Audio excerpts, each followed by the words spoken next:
All right. Hi. Welcome, welcome, welcome, welcome. And a big howdy, howdy, howdy for those cowboys out there. Can I get a yee or a ha in the chat? I'm sorry. I don't know what's wrong with me. Anyways, hello. Welcome. We're doing part 2. I am so sorry that I truly went off in 2004 and drew 4 hours worth of shit to talk about. But we're gonna be doing we're gonna be doing 2005 now.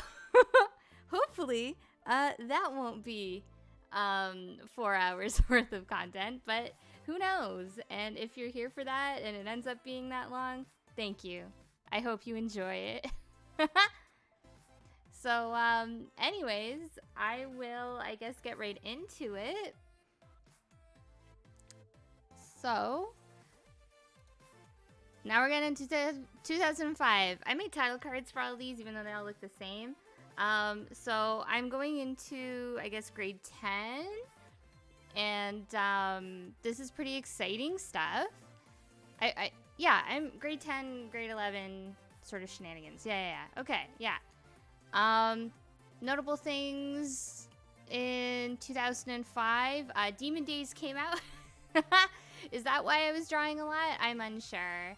I think that's definitely a big resurgence of some of the stuff that you're going to be seeing now. I definitely think big influence there.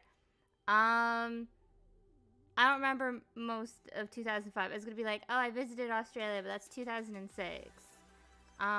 I think I went to a Blink-182 concert in 2005. There's something notable there, I guess. Let's see what I have for us. So, first things up, we got yogurt again. So that's pretty cool. I want to know this guy's fucking shoes. Pretty iconic. It sucks because if you remember in 2004, I was using references and stuff, and I drew some really good looking shoes. And now I'm older, and suddenly my shoe level has dropped. Also, I hate the way that I've shaded his socks. I didn't like them then either, I remember. But I do kind of like his orange and black outfit. It feels very Halloween-y.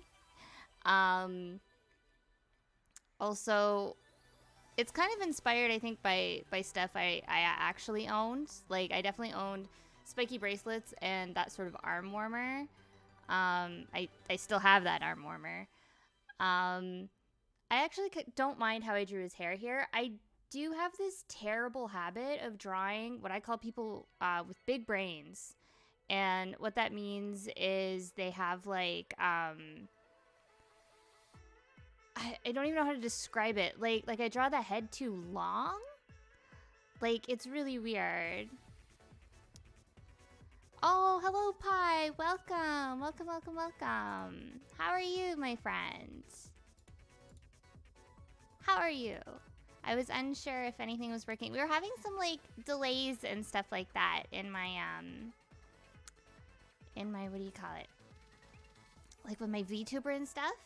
But it seems to be okay. I feel like there's issues just all around because the chat isn't showing up either. Why not? What's wrong with you, chat? I feel like everything is just kind of sleeping tonight. I'm kind of sleeping tonight. Also, I got a follow. Thank you so much. There it is. The chat is back. I'm gonna play the follow to see. There it is. We did it. Thank you if you're a real person. I appreciate it. Alright. Good. I'm gonna just make sure my chat box is working. Chat. Alright. I don't know why everything is sleepy today. Big sleep. It's one of those days. It's kind of raining out today too. And I felt kind of like dragging my feet at work, even though I don't walk anywhere other than to my computer. But yeah, I'm hoping that maybe some of this will be very exciting, and we'll kind of get the raise my energy levels or something. But yeah, I don't know. I draw people with like these weird kind of egg-shaped heads, I guess. I feel like they're too long, like big foreheads, but they're not even big foreheads. I don't know how to explain it, but you see it. You're gonna see more of it. Really weird head shape. I actually ended up hiring a tutor in college to help me like stop drawing like that because I couldn't figure out what was wrong with me.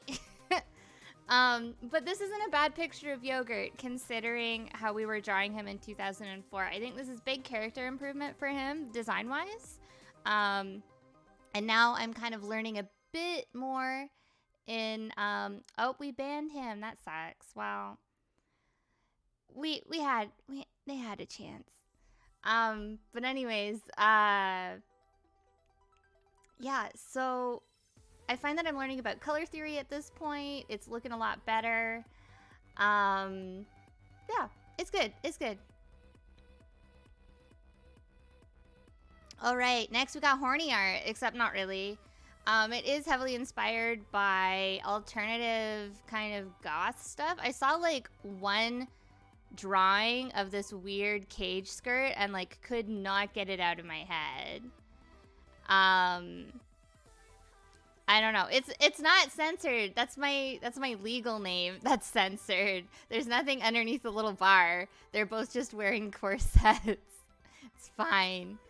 But yeah, I saw like one cage hoop skirt thing and would not leave my head. I was still obsessed with Moulin Rouge. There's a more Moulin Rouge themed artwork coming up. I don't know what was wrong with me. I remember overhearing a conversation with my parents around this time. Well, it wasn't my parent. It was my mom and my aunt. And they were talking about, oh, hello. Unprompted, thank you. I'm so sorry we're looking at this art. And now we're looking at worse art. So, enjoy. Thank you so much for the raid, though. I appreciate it, dude. Yeah! Party, party, party. Welcome, new people and Unprompted. We're looking at this weird little drawing I drew of me and my then boyfriend as Squirtle and Charmander kissing. Everyone's OTP in the Pokemon world, I find. We love it. We love it. It kind of looks like he's grabbing her tail. I don't think that was the intent. I don't know. I'm looking at it now. Not only does he have a giant fist hand, but it looks like he's grabbing her tail. I think that's a bit more frisky than what I was going for. I love and hate drawing kissing faces because only one person's face gets to look good. Only one. The other one, I find it's mostly hidden and it gives it this weird silhouette. I don't know. Like Charmander's face looks like Garbo. But yeah. Anyways, now we have more MS Paint art. This is my character in person, for those who don't know. I don't like this drawing of him. I started with the eyes, and you can tell because nothing is in proportion to anything. Maybe his ear to his eye, his one big eye. I don't know. I do like the colors here, though. I like that I'm trying to use more brighter colors because there's a lot more muted colors for a while. This was an art trade. I was unsure if I wanted to include it, but I kind of like it. I'm pretty sure it was inked with, now I got better pens. I'm not inking in ballpoint pen anymore. Same with the Charmander and Squirtle one. And I don't know. It's not bad. It's not bad. There are things that are not good about it, and I don't know why I made his shoes so dark in comparison to the light color palette of everything else. But it's not bad. I think I included it because this is probably one of the more like really anime things that I've drawn. Okay, this picture, I was again unsure to include it, but I think it's pretty important. This was, I think, a birthday gift for someone who was like infamous in the Gorillaz fandom. I cropped out their name to be polite, but like they have a full like Encyclopedia Dramatica page on them that I found out years later about, which I thought was really, really funny. And yes, these are all old drawings from 2005. I'm very happy I don't draw like this anymore. This is, we were supposed to do all of them last time, but I ended up getting stuck on a lot of stuff in 2004 because there was a lot of iconic moments that we needed to, like, break down. But anyways, this person in particular, this is a real person, this is not their character. They drew this really, so what you need to know about them that made them kind of like, I want to say public enemy number one. So they would like draw these Gorillaz comics, and they've been run off the internet, I'm pretty sure. Like, this person doesn't post up anywhere anymore. And what happened was they would make Gorillaz comics, and Tootie was in love with them, which, again, that's already painting a target on your back because we have all just mutually agreed that we all want to date Tootie, and we all draw ourselves with Tootie, and we're all like, haha, he's a boyfriend, but, like, we don't claim him. Like, we don't go to other people's fan art and say, what are you doing with my boyfriend? This person would. This person would do that. And, like, I think it's really funny looking back at it. But it used to get people pretty heated. And they made a comic to, like, prove to everyone that Tootie was theirs, where they married him. And not only did they marry... Oh, hello, Sticky Poo-Ass. Welcome. This is some Gorillaz fandom lore for you. You specifically, nobody else. So, yeah, what happened was... she made a comic where she marries Tootie, but everyone who's invited to the wedding that she's drawn is all of us. So me, all of my friends, all of the other popular artists. I'm not popular, but like popular artists within the Gorillaz fandom and stuff like that. And specifically, it was all the Tootie fans. She also, when she drew Zombie Lily in her comic, her and I got in a fight because I mentioned, thank you so much for including Zombie Lily, but she is a child. And I remember she drew Zombie Lily as an adult and also drunk at the wedding. I have it saved. Sometimes I look at it and I laugh. And honest to God, and if any other person wanted to like draw my characters in like their style or reimagine them and stuff like that, I would find it really flattering. But I felt like this comic that this person made was just out of pure spite for all of the other fans, and it was so strange. And that's what it was like to be on DeviantArt in 2005 in the Gorillaz fandom. And I don't know why I drew this for their birthday, other than I don't know if this was after the comic or before the comic. But yeah, that's the only memory I really have of this person. I do know that they got in many, many fights across DeviantArt over Gorillaz, though. Next, we have my friend Candy, and talking about Gorillaz. She had a contest where we had to draw her in Gorillaz style. This, I think, is one of my best pieces in 2005. Shame it's so close, like so early in the year. I think I drew this in February. I remember outlining this specifically. It's 100% digital. And I remember distinctively using like a weird lasso tool to fucking do all of the line art, but it wasn't even like the horizontal tool. It was literally the lasso tool because I hated myself. I was just trying to figure out how to like ink faster because I didn't like using the pen tool. I kind of liked the look it gave, and I think it really captured like really early Gorillaz art, rather than, because Demon Days was coming out around this time, which is a more sketchy look. But I think this looks cool. I didn't win the contest, but I think I came in like third. And if not, I do remember that Candy did end up using it for something else. Like, they did really like it, and I think the hand actually isn't so bad either. But yeah, I mean, the thumb's a little broken, but what can you do? I don't know. I still really like this piece. It's one of my favorite, even though it's for a friend. Now we got some Angst. I kept this one in because I know how much we all love kind of laughing at Angst. There are some like pictures I drew that were genuinely like, God, I wish I could go back in time and just like hug my little like 15-year-old self and like just tell him like, shit, man, you ain't seen nothing yet. but also just like, you know, it's cool. Like, don't be so hard on yourself. I don't remember what exactly this was about, but I remember I had a really bad day at school and I was listening to just music, and I was just trying to like, you know, do what teenagers do and just kind of keep to myself, get lost in the music, not to be like poetic and edgy. but like just distract myself. And then I drew a picture about it because what else are you gonna do when you're an artist and you're 15? Also, I just want to say the profile on that, I'm getting better. I'm getting better. Now I just avoid drawing profile. I don't even bother. That's a lie. One of my most popular pieces right now is a profile, but anyways. So a lot of people, I drew this because I dyed my hair pink and I was drawing myself, like I actually inserting myself like as like a persona. And this was a really early version of my persona named Cheesecake.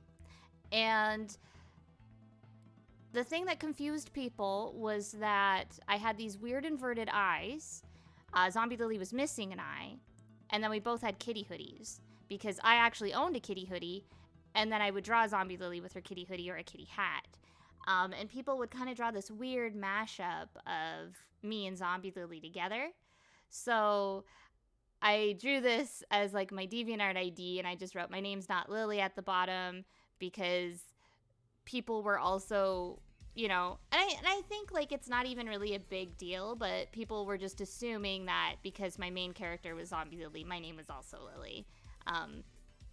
I don't think it's a big deal now, but I do remember it was just like really annoying to me at the time. I don't think it's a big deal though. I think that was just me being a dumb little teenager. This one's kind of hard to see because it is transparent, but this was some gift art I did for Candy again. This is about the time that we were getting like really closer in our friendship, so there's going to be a lot more Candy art. We would role play and stuff after school with our characters. This is their character Skully Bean. I've never been really good at kind of like drawing skulls and stuff like that. I'm definitely a lot better now because I know how to like make it stylized, I guess you could say.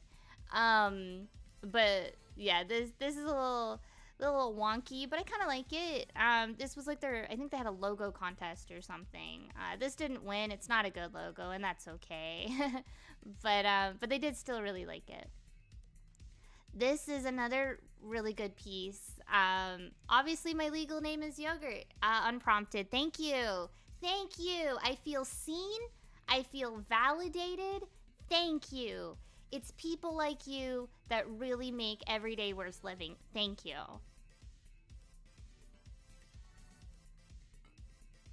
Sorry, I needed to take a drink. Sticky Pooah says, fave this one, please. I want to give it a little like.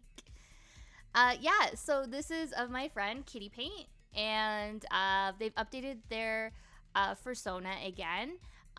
This is, again, one of my favorite pieces from 2005. I think it's aged really well. No, my first name is Dad.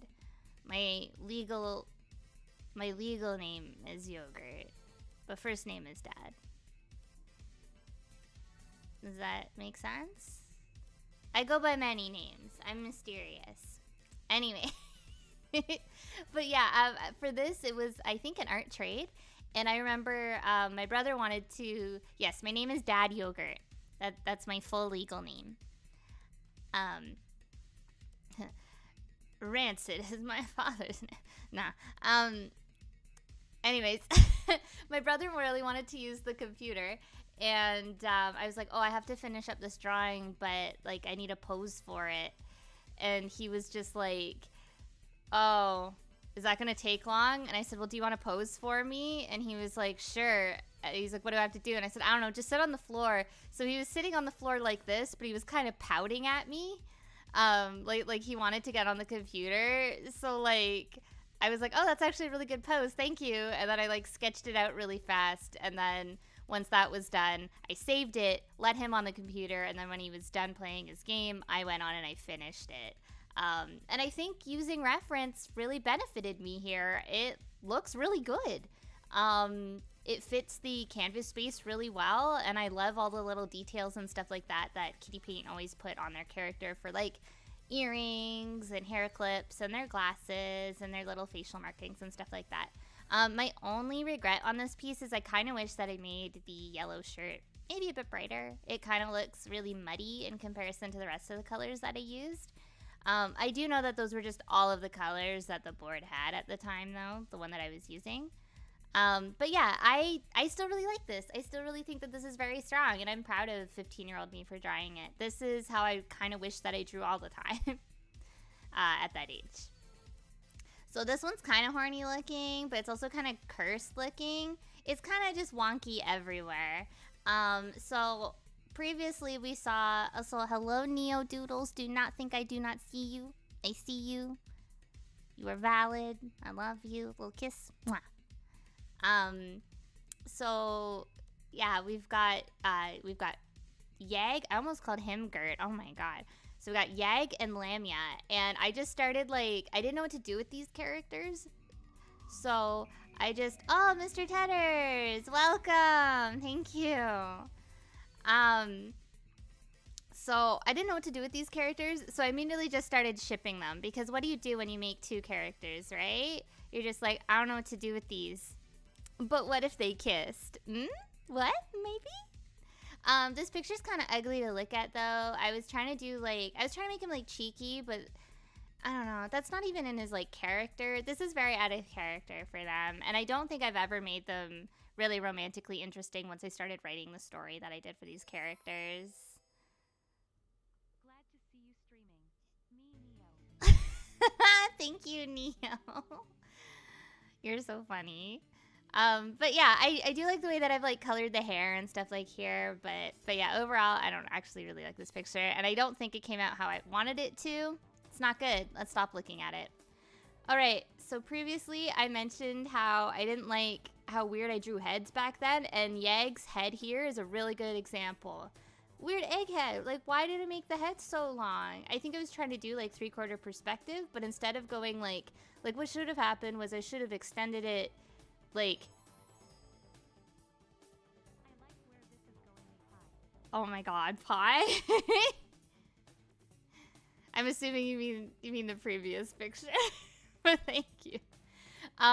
But yeah, so I decided to make, this is around the time where I was starting to get more interested in shipping my characters with other friends and stuff like that. I mean, we were doing that prior, but it was mostly straight couples other than the odd one. But now Yag is confirmed bisexual because he likes Lamia, and then he also likes this character who I think we named Adrian, the blue guy. He's my friend's character, and they were a part of this weird cyberpunk rave city sort of roleplay that we were doing at the time. I don't know, I kind of like how I was trying to give depth to the highlights by just constantly scribbling over top of them over and over again. There's definitely good things happening here, but Yogurt, fuck, now I'm calling him Yogurt. What's wrong with me? Yag's head just looks so bad. I appreciate that Unprompted says that it doesn't look that bad, but it just needs to be, I guess, farther back rather than long. It needs to be horizontal, not vertical. So, and now more weird head. I think this could have been avoided if I just gave him more hair instead of a Chelsea and then a weird mohawk. Because it was supposed to be a mohawk that's cut in half. But this is the picture specifically that confused a lot of people. And whenever I would get fan art of Yag, people would give him weird shaved head pigtails. And I was like, I gotta draw a reference sheet for this guy. And I felt bad because I totally could see it after the fact. My brother posed for this one too, but as you can see, the fingers are all jacked, and I think the feet look not bad. The perspective on the rainbow sock is actually pretty good. Also, hello, M. Spectre. Welcome, welcome, welcome. I see you. Welcome, and thank you for joining us. Mwah, little kiss for you. But yeah, so I don't know. I do really like this piece color-wise. It is kind of hard to figure out what's going on, I guess, with the way that I've shaded it, but it's not bad. It's definitely not the worst. But this specifically prompted a lot of weird takes, I guess you could say, on this character from people. So now we have this is an open canvas session with my friend, and they've drawn at the top, and then I've drawn our characters at the bottom. Like I said previously, open canvas was really difficult for me to draw in because I found it really stiff. But I did kind of get a little better at using it. And I really liked drawing in this really weird, I don't want to say like primitive because like it doesn't look bad, but like this was, you're gonna see this little style that it's kind of like a lazy style, I guess you could say, like really quick sketch. And I don't know, that I used that a lot for open canvas just because it was easier for me to like, I guess, manage. I think this is really cute though. I wanted to include this because I really like the way that my friend drew Yag. I always found that this friend in particular drew Yag exactly how I saw him in my head.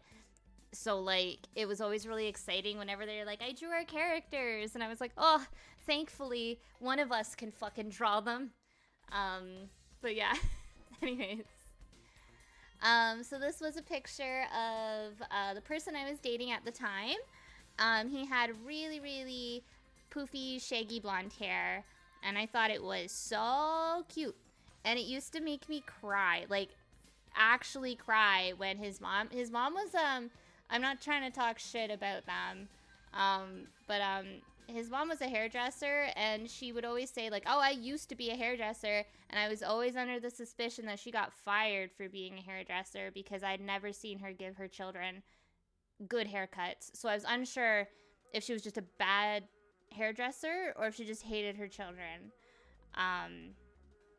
We just don't know. But anyways, I think I drew this like after he got a bad haircut from her, and I was like, I miss your big hair.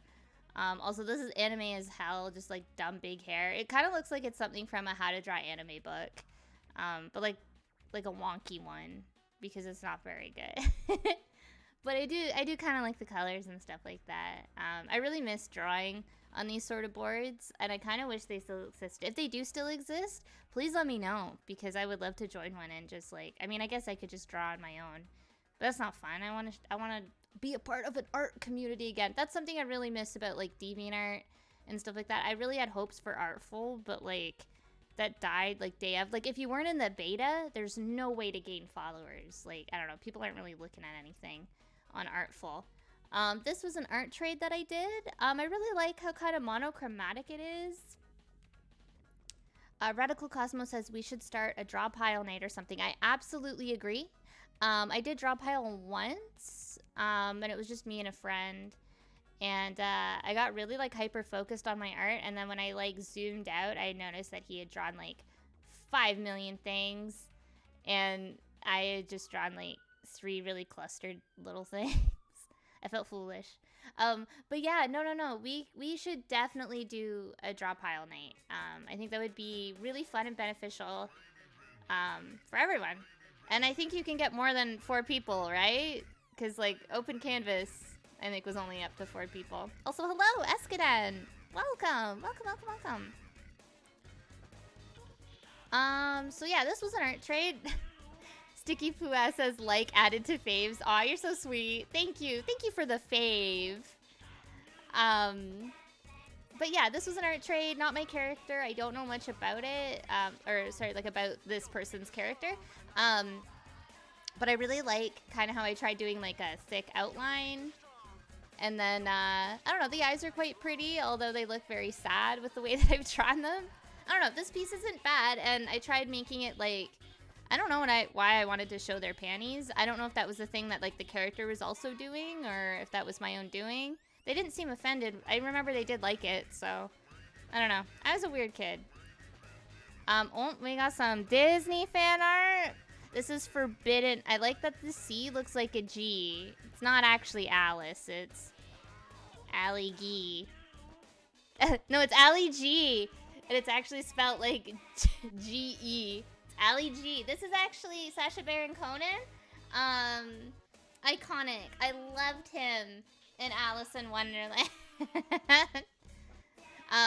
But yeah, this goes back to my weird high school Alice in Wonderland phase. This isn't anything special. I think I was just drawing it because I wanted to even see if I could draw in that sort of style, I guess. So now we got more Gorillaz art. This is me and the guy I was dating at the time. Yes, he was significantly shorter than me. Oh, Escodan says he actually was in Alice in Wonderland, right? Was he? Was he? He was in Sweeney Todd around that time. I don't think he was in Alice. I would be really surprised if he's in Alice. He actually played Alice. He was actually Alice.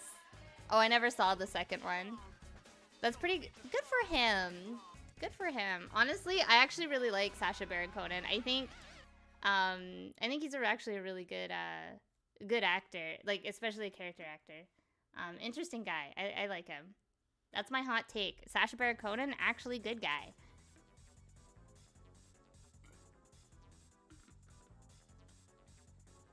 Like, I don't know. I find every time I fucking stream, I'm talking about how much I like Borat, and like, I haven't watched it in years.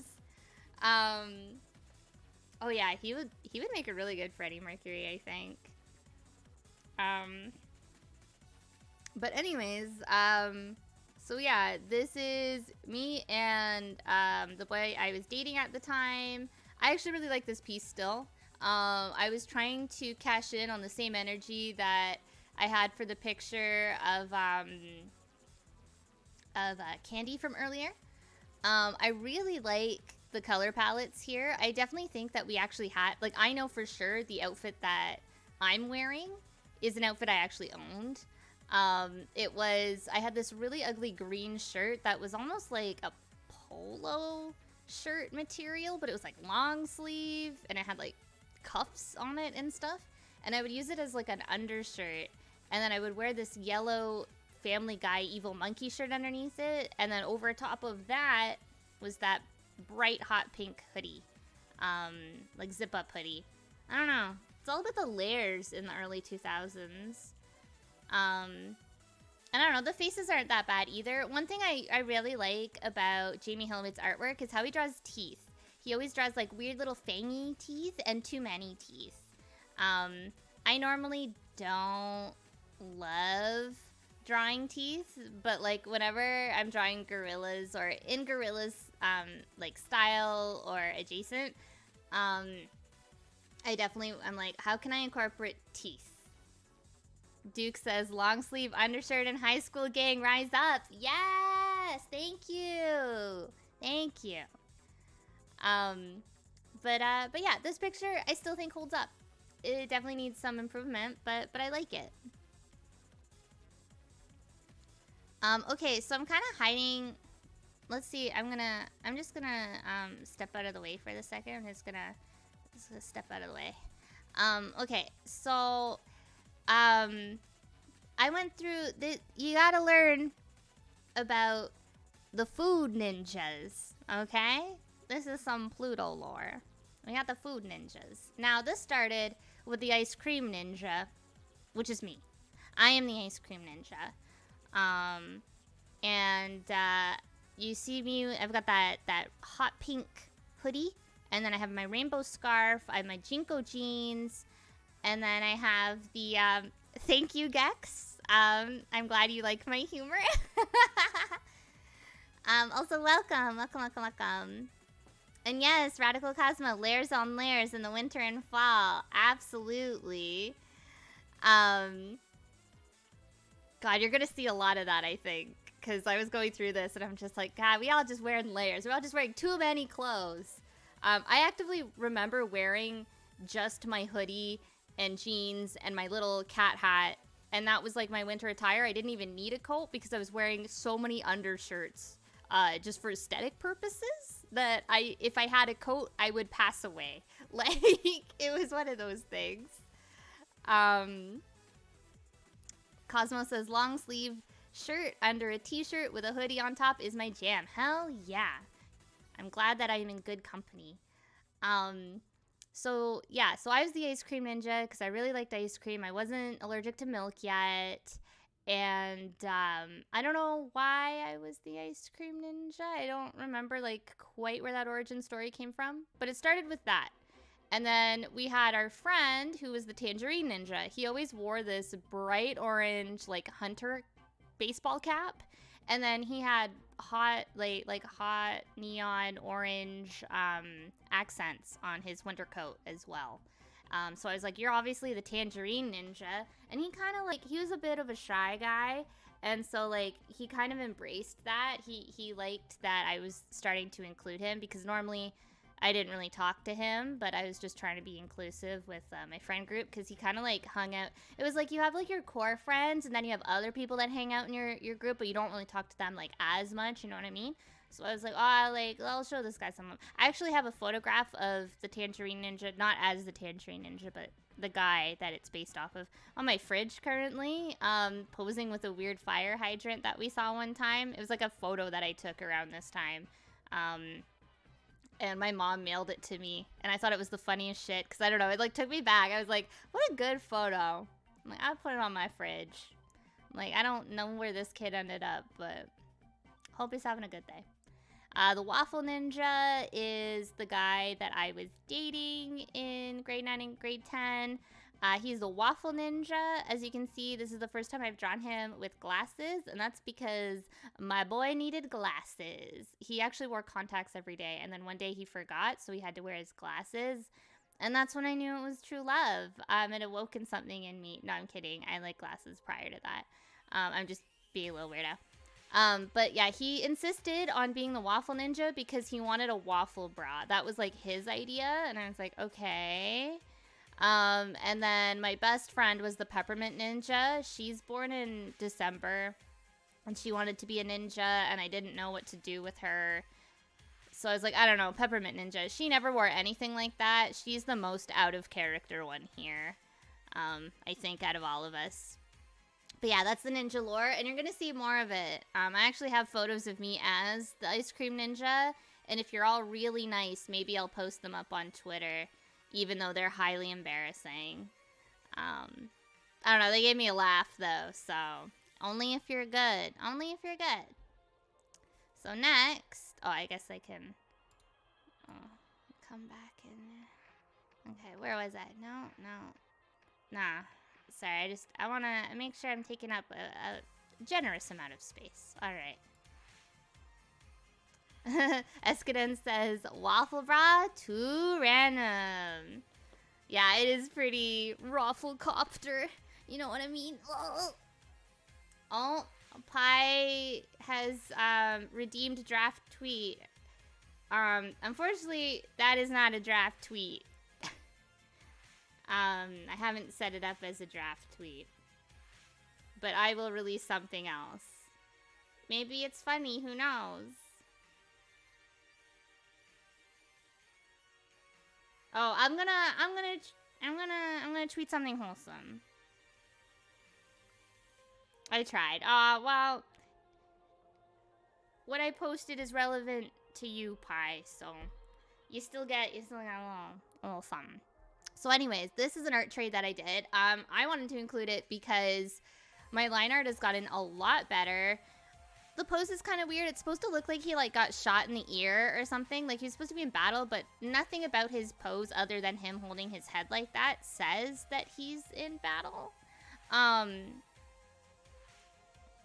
I don't know why I went with like literally space astronaut training underwater for the background. And then on top of that, I put the character's name in white over top of the white astronaut.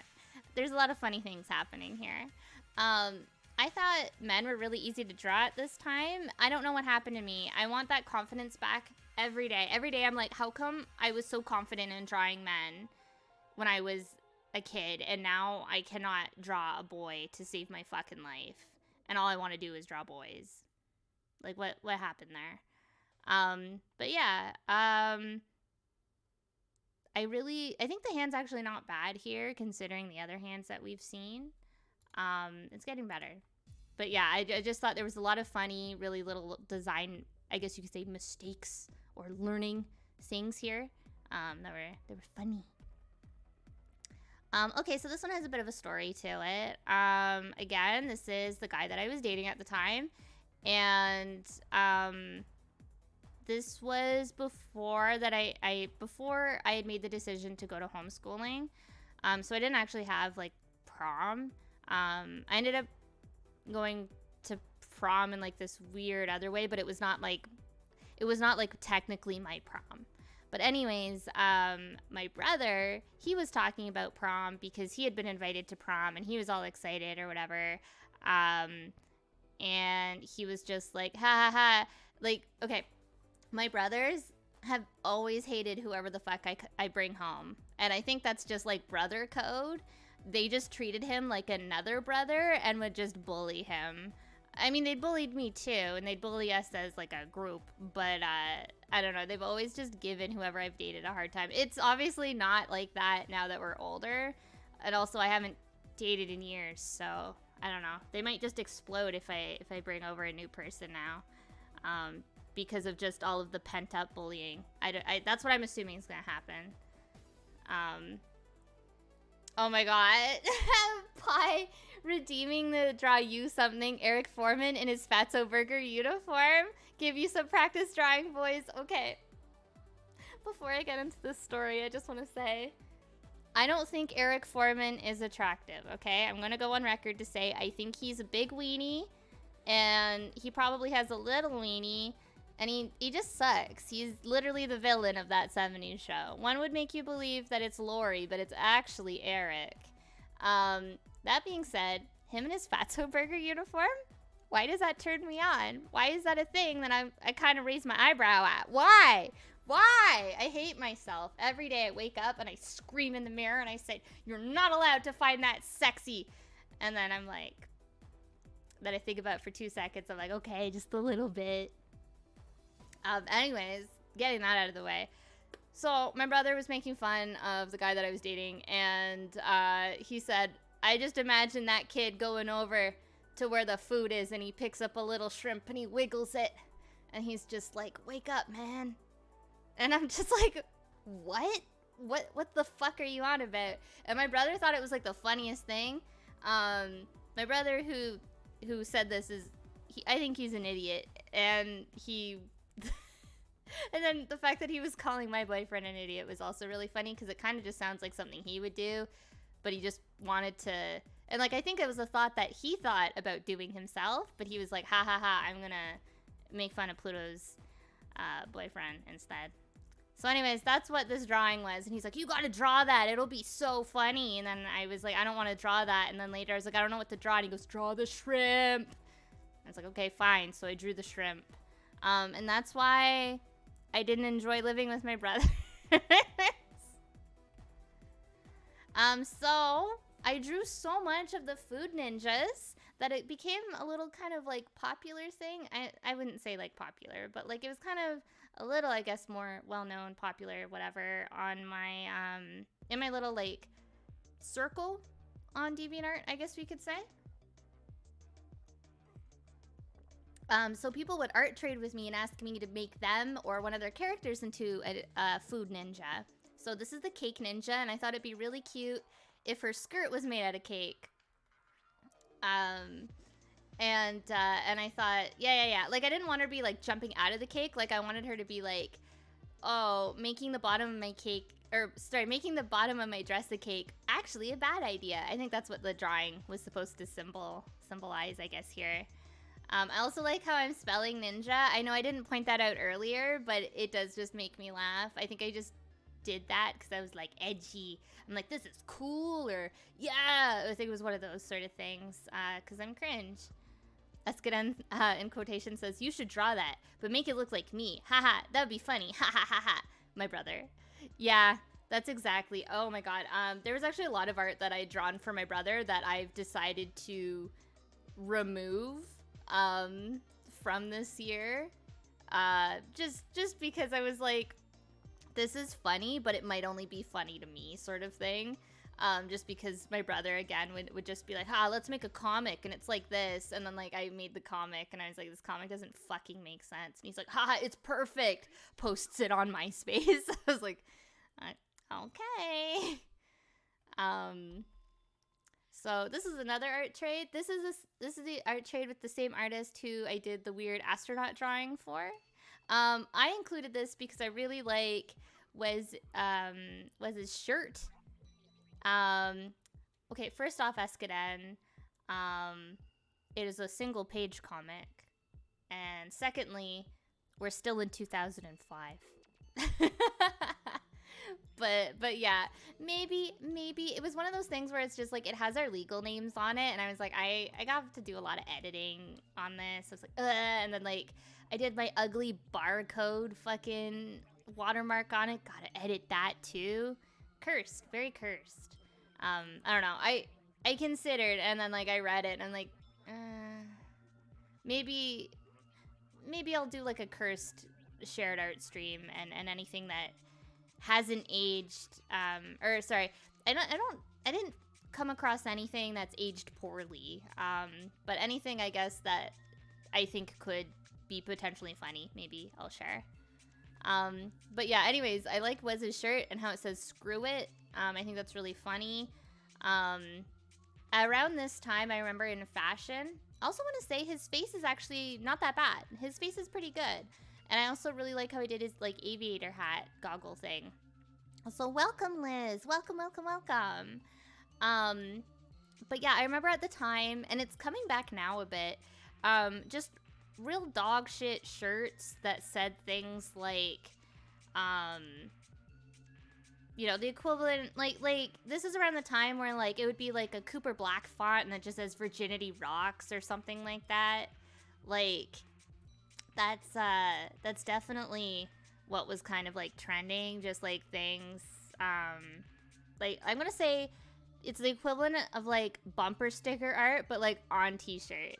Vote for Pedro. Yeah, that was huge this year. That was literally this year.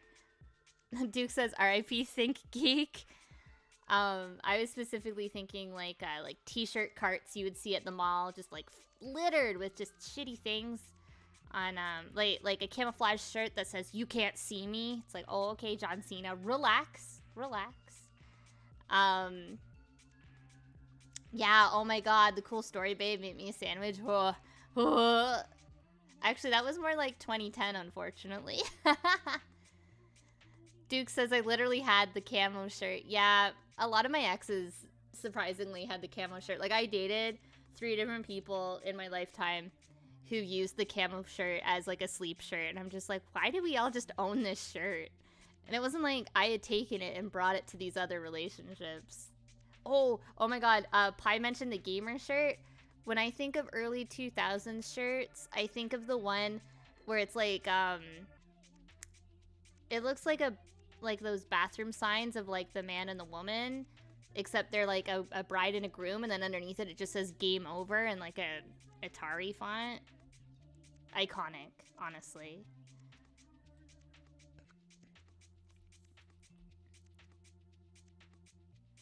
Pi says, I find if you don't buy these, you are gifted them. Yes, 100% of these terrible shirts. I know for a fact that my exes all got gifted. I actually have one of these cursed shirts, and it's a picture of a gnome, and it says, you don't know me, but no is spelt like with a silent G. And here's the really cursed thing is that I kind of use it as like my travel shirt. Like if I'm ever flying, I wear like baggy jeans and this shitty gnome shirt because I'm like, who fucking cares, right?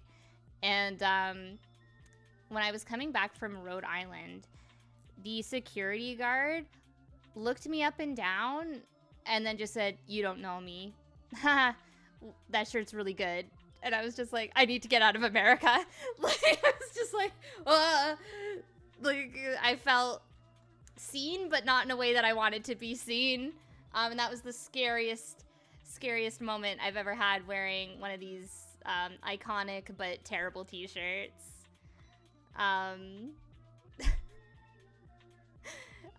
Dongolio says, my wife is ruining my life. Raffle, peak boomer humor.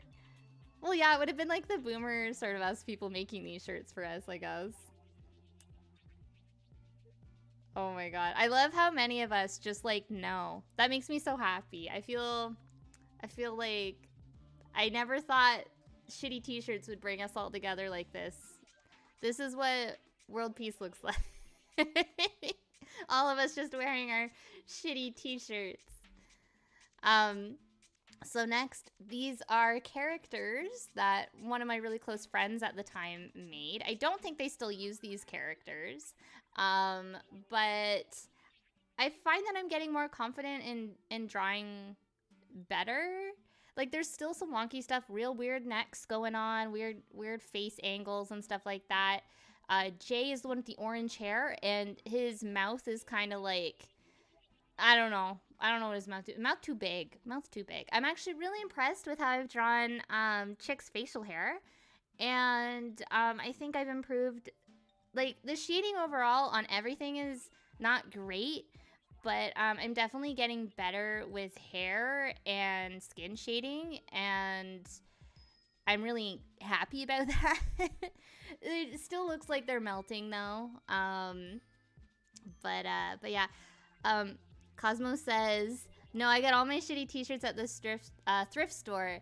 Yeah. So I actually have this amazing thrift store find, and it says Iggy's Ice Cream Pops on the front in like unreadable fucking gray font on a heather gray shirt, and on the back it's just like a crappy JPEG cutout of someone's dog's face, which I'm assuming either Iggy is the dog and he's selling the ice cream pops, or like Iggy is the mascot, or sorry, not, or the dog is the mascot of Iggy's Ice Cream Pops. I don't know. I rarely wear the shirt because it is just an awful shirt design-wise, and it is way too big for me. Like, it's not flattering, but it's so funny, and I can't get rid of it, and it's very clearly like a weird employee shirt.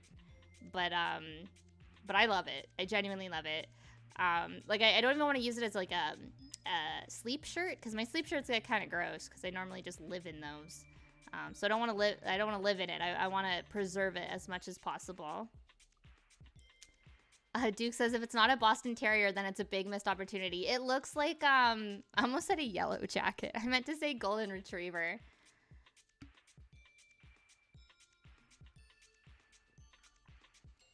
I also found a shirt in a thrift store that's like this hot pink little smiley face. And he looks like a little guy, just a cute little guy. And then in bright red, printed over top of the hot pink, so it's barely visible, it says, I'm depressed. And I was like, this is the best shirt ever. Who the fuck would ever fucking donate this? So that was like my big steal. Next, we have more artwork of Patchwork. I remember this was specifically drawn. Escodan, I hope you're in the chat. #1 Beck fan over here. So I specifically drew this while listening to Beck's version, or I guess song, if you will, of Diamond Dogs. I don't know. I was really into the Moulin Rouge soundtrack. For someone who fucking hates musicals, soundtrack's a banger. It's got Beck.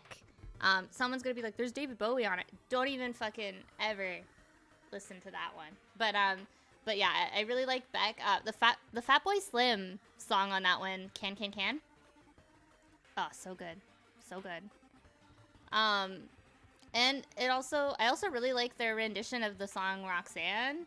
Like the cover that they did for that movie. It just sounds like so over the top and dramatic for a song about a sex worker. I love it. But yeah, I really like that song that Beck did for that movie that I don't even think is in that fucking movie. Or if it is, like the characters sing it and not actually Beck. But yeah, so that's a memory I have associated with this specific picture. This pose is bad in the sense that the leg that should be closest to us is actually like away from us, and it looks like it's behind the leg that should be far away. Pose not good. Bottom half of the drawing just shits the bed.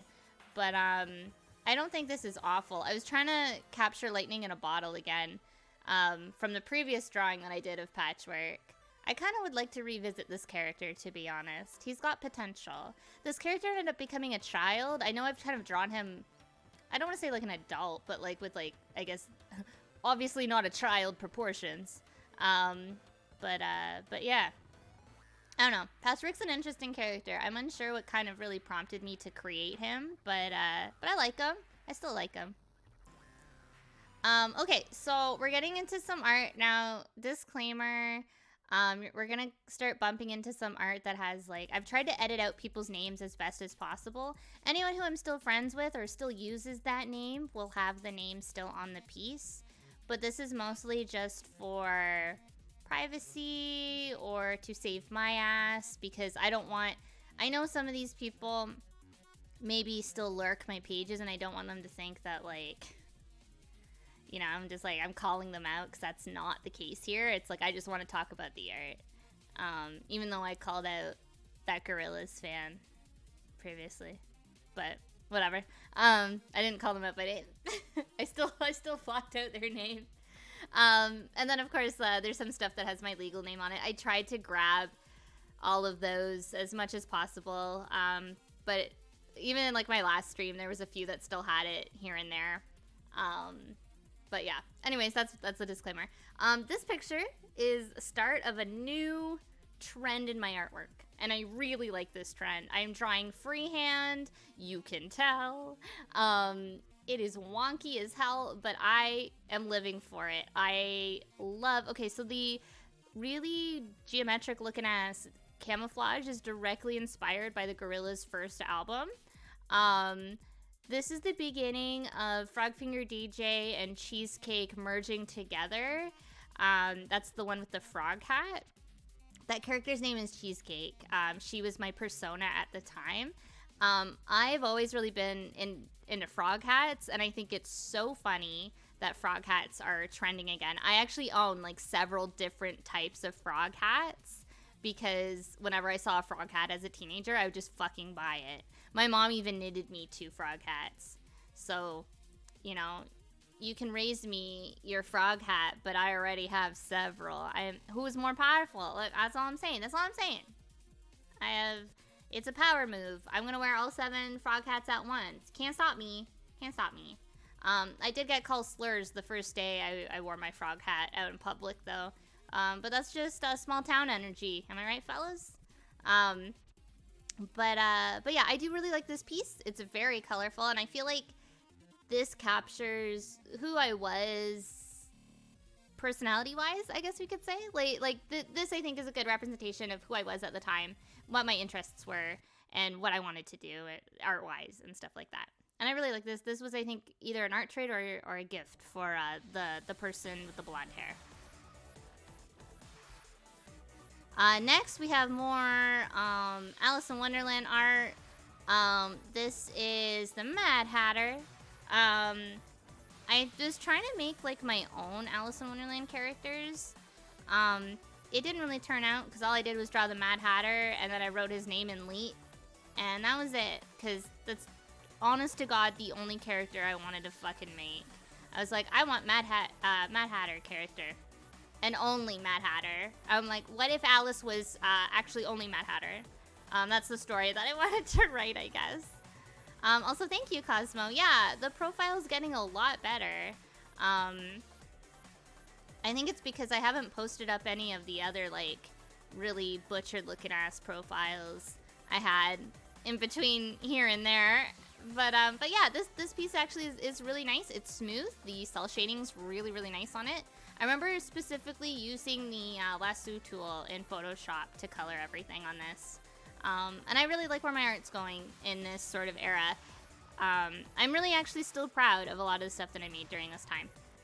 So, one of the things in the Gorillaz fandom, I photoshopped out her name, but yeah, people wanted me to draw them with Tootie, and we saw that in 2004 as well. Most of the art trades I did were people like, can you draw me with, and then favorite Gorillaz member, and it was either Murdoch or Tootie, but because I was a Tootie fan, most people asked me to draw Tootie because they liked how I was drawing Tootie. Yeah, Cosmo, that's our boy. Yeah, we love him. I really kind of like the shirt I gave him. I don't like that I gave him, like the sleeves have a weird, like, road design on it. Yes, Liz, we know you were Murdoch. That's not me slamming you. That's just me, shaming you. No, I'm kidding. Murdoch is so stinky, but you know that. You knew what you signed up for. And you know what? You need to love him even more, because I don't. So, Pterodactyl screech. Trixie Mattel laugh. I am aware. Yeah. He's stinky green man. Back in my day, Murdoch wasn't even green. He was this weird fucking other color. Remember when he actually was, like, tanned? Like, what happened, man? I feel like in Demon Days, he was just using like different, yeah, he definitely had more of like tan, olive-y sort of skin. And then he pickled, no, come on, Liz. I feel like Demon Days kind of fucked over all the character color palettes because what happened was he would like, Damon would put like these color washes over top of his work, and then people would like literally fight in the fucking comments about if Noodle had purple hair or not, and then I would always be like, no, he's highlighting her hair with purple, but her hair is still black. And then he would release artwork where she would have purple hair, and I'm like, oh god, I am a fool. And it was like, obviously it was a big stand for 2D having like mauve colored hair and then purple hair, and then Demon Days came out and it became like more blue, and like now we know it as blue, you know? I don't know. I kind of like that his characters grew and like he changed them up and stuff like that. I think that's kind of a really, cool. And you can see with like, especially 2D and Murdoch, that he's aging them as he's drawing them. And I really like that. They don't have like Simpson syndrome where they're like 10 forever. Which again, there's nothing wrong with that either. But like, I like that he's always updated them every time he's drawn them. And somehow, even though 2D's getting older, I'm just getting hornier. I'm just putting that out there. 2D, if you're listening. No, I'm kidding. Also, hello, Original. He says, what's happening, gamers? I'm home from work and I'm seeing some gorillas. Same. I'm also home from work and I'm seeing some gorillas. But yeah, so this was a person who asked me to do art of them with 2D. So I did that. Sorry that I'm being horny on main for 2D, but I don't know what you expected. Here is my friend and his character, Simon. Get it? Simon, but it's spelled like Simon, like he's a Digimon. This character I drew a lot in 2004, because I used to hang out with them a lot online, and now they've changed their character a lot. This, I always regretted not doing a thick black outline around it like I did with other pieces, because I feel like this picture could really benefit from it. But I do really like it overall. I'm trying to like do more with posing and stuff like that, and it doesn't look bad. I still think this holds up. I think like things like shading, like on the cape, that looks kind of wonky. But I think the hair looks cute. If the eyes were raised a little bit and maybe redrawn, this picture still holds up. It's not bad. And I remember they were really excited when I drew this for them. I'm not sure if it's an art trade or if it was gift art. Okay, so this is the Tangerine Ninja, who is my in real life school friend. So I was doing a comic called Eat Beef, and Escodan, if you're in the chat, you'll be excited because I did include some Eat Beef comic-y sort of stuff in this set of drawings that I'm going to be showing you tonight.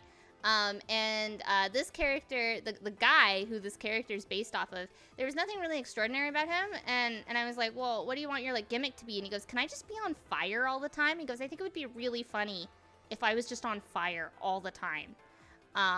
So that's what I did. I just drew him on fire all the time. And yeah, so I hit 30K page views on DeviantArt, which was a huge thing back then. It was a very iconic moment. So I wanted to celebrate, and I was kicking off Eat Beef. So yeah, it was, I decided to draw this. I think it's pretty funny. The shoe looks like shit, but I think other than that, this picture, it made me laugh when I found it. I was like, oh yeah, I did draw that, huh? I remember finding like the original drawing for this, and the line art holds up. I'm like, damn, I'm so patient, because it was all inked traditionally. It definitely shows in comparison to when I was inking with ballpoint pens earlier, now that I have nicer pens. So this is my character Porto from earlier. Now as a cat. I'm unsure why, other than I remember Sticky Pooh says like and fave. Thank you. I remember we were drawing them all as animals, and Puerto Rico would definitely be that's his stage name. He's a stripper. He would definitely be a cat. He has cat-like reflexes on the dance floor, so it just checks out. And I remember his boyfriend was a dog when we drew him. So I actually really like this piece still. And I remember really, really being happy with it at the time. This was an art trade I did. My only regret is that I kind of wish I did more like contrasty bits on like his glove, or maybe posed his hand a bit different so it didn't kind of like disappear into like their outfits. But I think this looks really good. I don't remember who I was art trading with. This wasn't someone who I was really close with. These were just their OCs. And I do remember being very excited to draw them. Like, they approached me. They're like, hey, do you want to do an art trade? And I'm like, oh, hell yeah. And yeah, I think the characters look really cool. The guy came out really good. I think that's a really good, like, guy face. I don't know how to fucking describe it. It looks good, though. I'm happy with it. And I like the little weird skull thing. This is very, like, I don't want to say Matrix, but, like, the girl is giving me, like, Matrix energy. And, like, Blade, Electra. Like, I'm just getting these sort of energy. I didn't even, like, watch these sort of movies. I did like Blade a lot as a kid, but that was kind of it as far as weird alternative superhero movies. And my little brother liked Electra. But, yeah. I don't know. I like this one. It's good. Yeah, Trinity. Thank you. That was her name. So this one, I kind of wish I drew better. Honest to God. So earlier I was drawing pixel art on doll bases and stuff like that. And this was an art trade with somebody who was making some of those doll bases. And I watched them and they were doing art trades. And I was like, hey, would you want to do an art trade? And they said, yes. And I was just like losing my mind. And then they asked me to draw 4 characters. And then I was losing my mind because then I had to draw 4 characters. And I remember I was like, I got to draw like the best I've ever drawn. And then I didn't, because I did that thing where I got in my head. Their characters were so cute, and I think Jess is the only one that came out really, really good here. I'm so sorry for Karen. Oh yeah, no. That was a big rule I had with art trades. In 2003 and 2004, I got suckered a lot in art trades, where people, I would always ask what they wanted first, because I learned very quickly that I would be like, oh, hey, can you draw this character for me? And I would just pick one. And then they'd be like, hi, I want big group picture. And I'm like, oh, And like, I'm pretty sure as a kid, I might have done that as well. But I tried not to. I tried to make it as even as possible. Like, if we're doing portraits, we're doing portraits. If we're doing full body, we're doing full body. And I try and discuss that, like, with my friends for transparency and no hard feelings and stuff like that when I do art trades now. And yeah, I learned very quickly to clarify. So yeah, and like, this person also was a lot older than me. And yeah, no. Sorry. They didn't draw me for, I do distinctly remember what they drew for me. So they only drew me one character, but they like knocked it out of the park. Like, it was fully rendered, it was painted, it looked really fucking good. So for me to draw 4 characters, I think it was fair in that case, because like, of just like skill level, maybe? I don't know. Cause sorry, as I was talking, I was like, wait, no, I remember what they traded me. It's still one of my favorite pieces that they gave me too. It was actually of Lamia. So yeah, and I think I like printed it out later on in life. So like, I don't know, in those sort of cases, like I wouldn't do that now. Like, even if someone was in a lower skill level than me, if I was drawing, if they were drawing 4 characters, I would draw 4 characters for them as well. But in this case, because it was me who had to draw 4 characters, I think it's totally fine. Because I just felt like I could never give this person the art that I thought that they like deserved. You know what I mean? Like I wanted to draw them something really cool, and I wish this was cooler. Also, hello, Digital Denim. I'm sorry I was a bit on a tangent, but welcome. So now we have more Chicken J art. I actually really like this piece. I think it looks really, really cute. The only thing I would change here is I would lower Chick's eyebrows a bit, because they're kind of hidden with his bandana. But I think the posing's cute. Jay looks really cute. That's the one with the orange hair. It looks good. I like this. I actually really like it a lot. And I think this was for an art trade as well.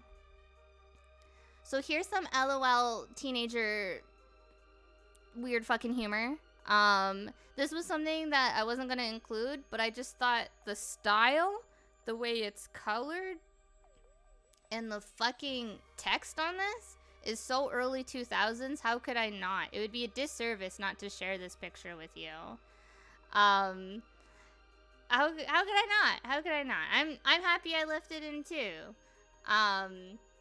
It is, I think, in some ways, The Simpsons, although they were not in like the front of my brain when I drew this, but I think subconsciously this is a reference to, oh, it's raining outside, and it's like the donuts in that one Treehouse of Horror episode. That's what I think this is referencing. So now we have more art trades for food ninjas. This is the Bacon Ninja. I was kind of unsure what to do with this. This guy on DeviantArt, I remember I think he had a crush on me, and he would draw me so much fan art, and it wasn't until years later that I looked at all the fan art and I realized he had like a sock and sandal fetish. Cause like I never drew myself with socks and sandals or in any of the sort of outfits that they would draw me in, and I was just like, oh, that kind of sucks. His art was cute overall though, and I didn't like find it to be like he wasn't weird to me, but like I just noticed the reoccurring theme like years later, and I was like, oh, that's a bit of a yikes. I'm like, whatever. But like they never actively like said anything creepy to me or whatever. Did they know how to draw anything else? Yeah, they would draw like themselves. They would draw like a whole bunch of their own characters and stuff like that. Like they drew a ton of other things, but whenever they drew women or femme characters, they would have socks and sandals. Like it would be like flip-flops. Yeah, I don't know. And they would be like long, like almost leggings sort of socks. Denim says, suddenly ninjas. Yeah, you missed it, but earlier I was going through all the food ninjas. I created like this weird food ninja thing. I don't even, yeah. It became like popular ? Within my little friend group. Unfortunately, I can tell that like I was rushing to get this one done. I don't know why I colored it like this, other than I must have been like pressed for time. I do remember around this time, my mom was trying to severely limit my time on the computer because she was mad that I think what was happening is because it was in the basement, my stepdad didn't like how loud I was typing because we had a mechanical keyboard, and he didn't, because I type really, really fast, and a lot of people have always like have commented on that, especially my Discord friends, and yeah, he would always bitch at me for typing too loud or too hard, and then he would always make comments about it. He's like, I don't know how to use the computer because Pluto won't fucking let me on it. And I'm just like, I'm making art, and you never fucking ask if you can go on it. Like, I don't understand. I don't know. Things were weird at my house when it came to the computer and rules and whatever. And like, for a really long time, my mom didn't even think we needed a computer. And if it was up to my mom, we probably wouldn't have a computer. I remember, I think I told this story previously, but I remember an English teacher said that we had to do an assignment directly on the computer, and she was just like, oh, does anyone not have a computer? Please raise your hand. And it was just me. And then I remember she took me off to the side, and she like told me basically about like this program for like underprivileged kids that would like give me a computer if I needed it. And when I told my mom, like she gave me like a pamphlet. When I gave it to my mom was like offended because I think she thought that I was telling people we were poor or something, which was not the case. Literally all I was asked was, do I have a computer? That was it. All I said was, do you have a computer? No. That's all I answered. And my mom was really offended, and she still refused to get me a computer. I mean, I don't mean get me, but like get like the family a computer. I don't even remember what prompted us to get a computer. And when we did get it, all I remember was being very excited to play Neopets. So here is Arachnid, my Sonic spider character, who is also somehow related to Random Person. For those who have just joined us or don't know who that is, Random Person is also my character, who is unfortunately named Random Person.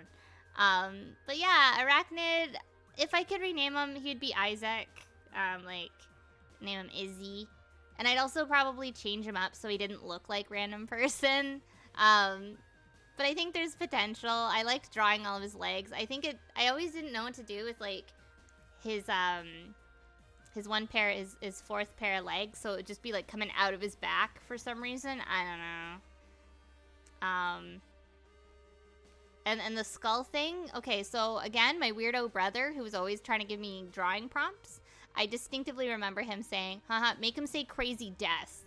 And I'm like, what? And he goes, yeah, draw what you think crazy death is. So it's like a wacky looking skull guy. Crazy death. Thank you, Jeff. Thank you for your input. Yes, Neo, your favorite. This is your son now. This is yours. So here's Alina, and I always thought the name... Yes, it was Fresh Jeff. Of course, I'm so happy that you remember Fresh Jeff. Oh my god, him and his little rapping thing and his parkour moment. Yo, we love Jeff. We love Fresh Jeff. We don't. He's, out of all 4 brothers, he's literally the worst brother. I don't care. He knows that. He's like anti-mask and he's probably anti-vax. He fucking sucks. We hate Fresh Jeff.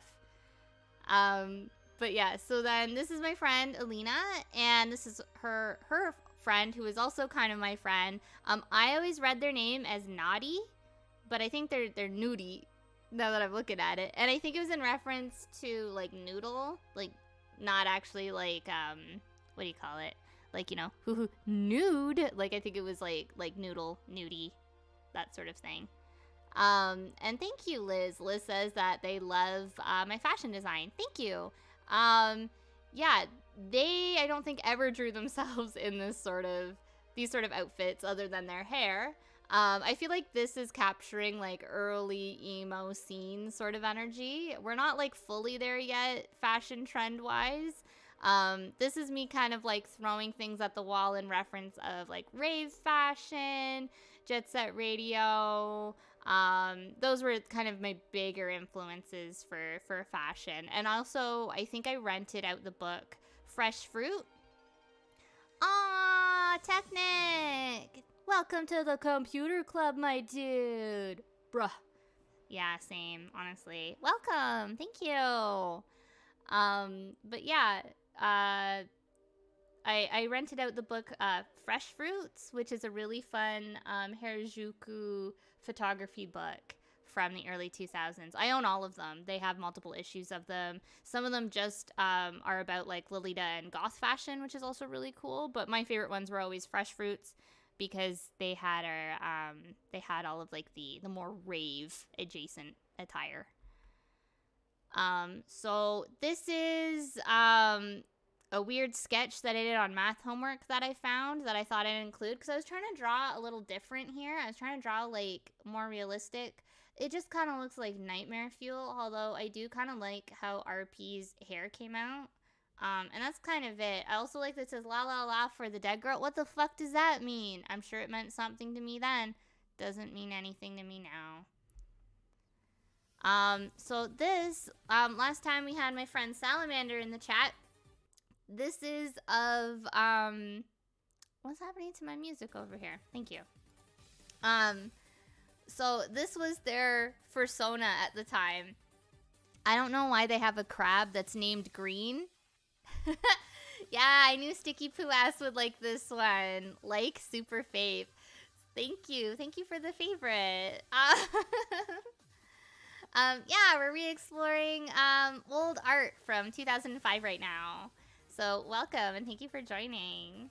Also, I have to say, I like that the 2-month subscribe badge that you have is the little Napster cat. It kind of suits your username. I think it uses it. Aw, thank you so much for gift subbing. And a Sticky Poo Ass, no less. Thank you so much, Technic. That's so sweet of you. But yeah, I really like this one. I think Green the Crab is the most iconic character in this piece. I really like them. I really like them a lot.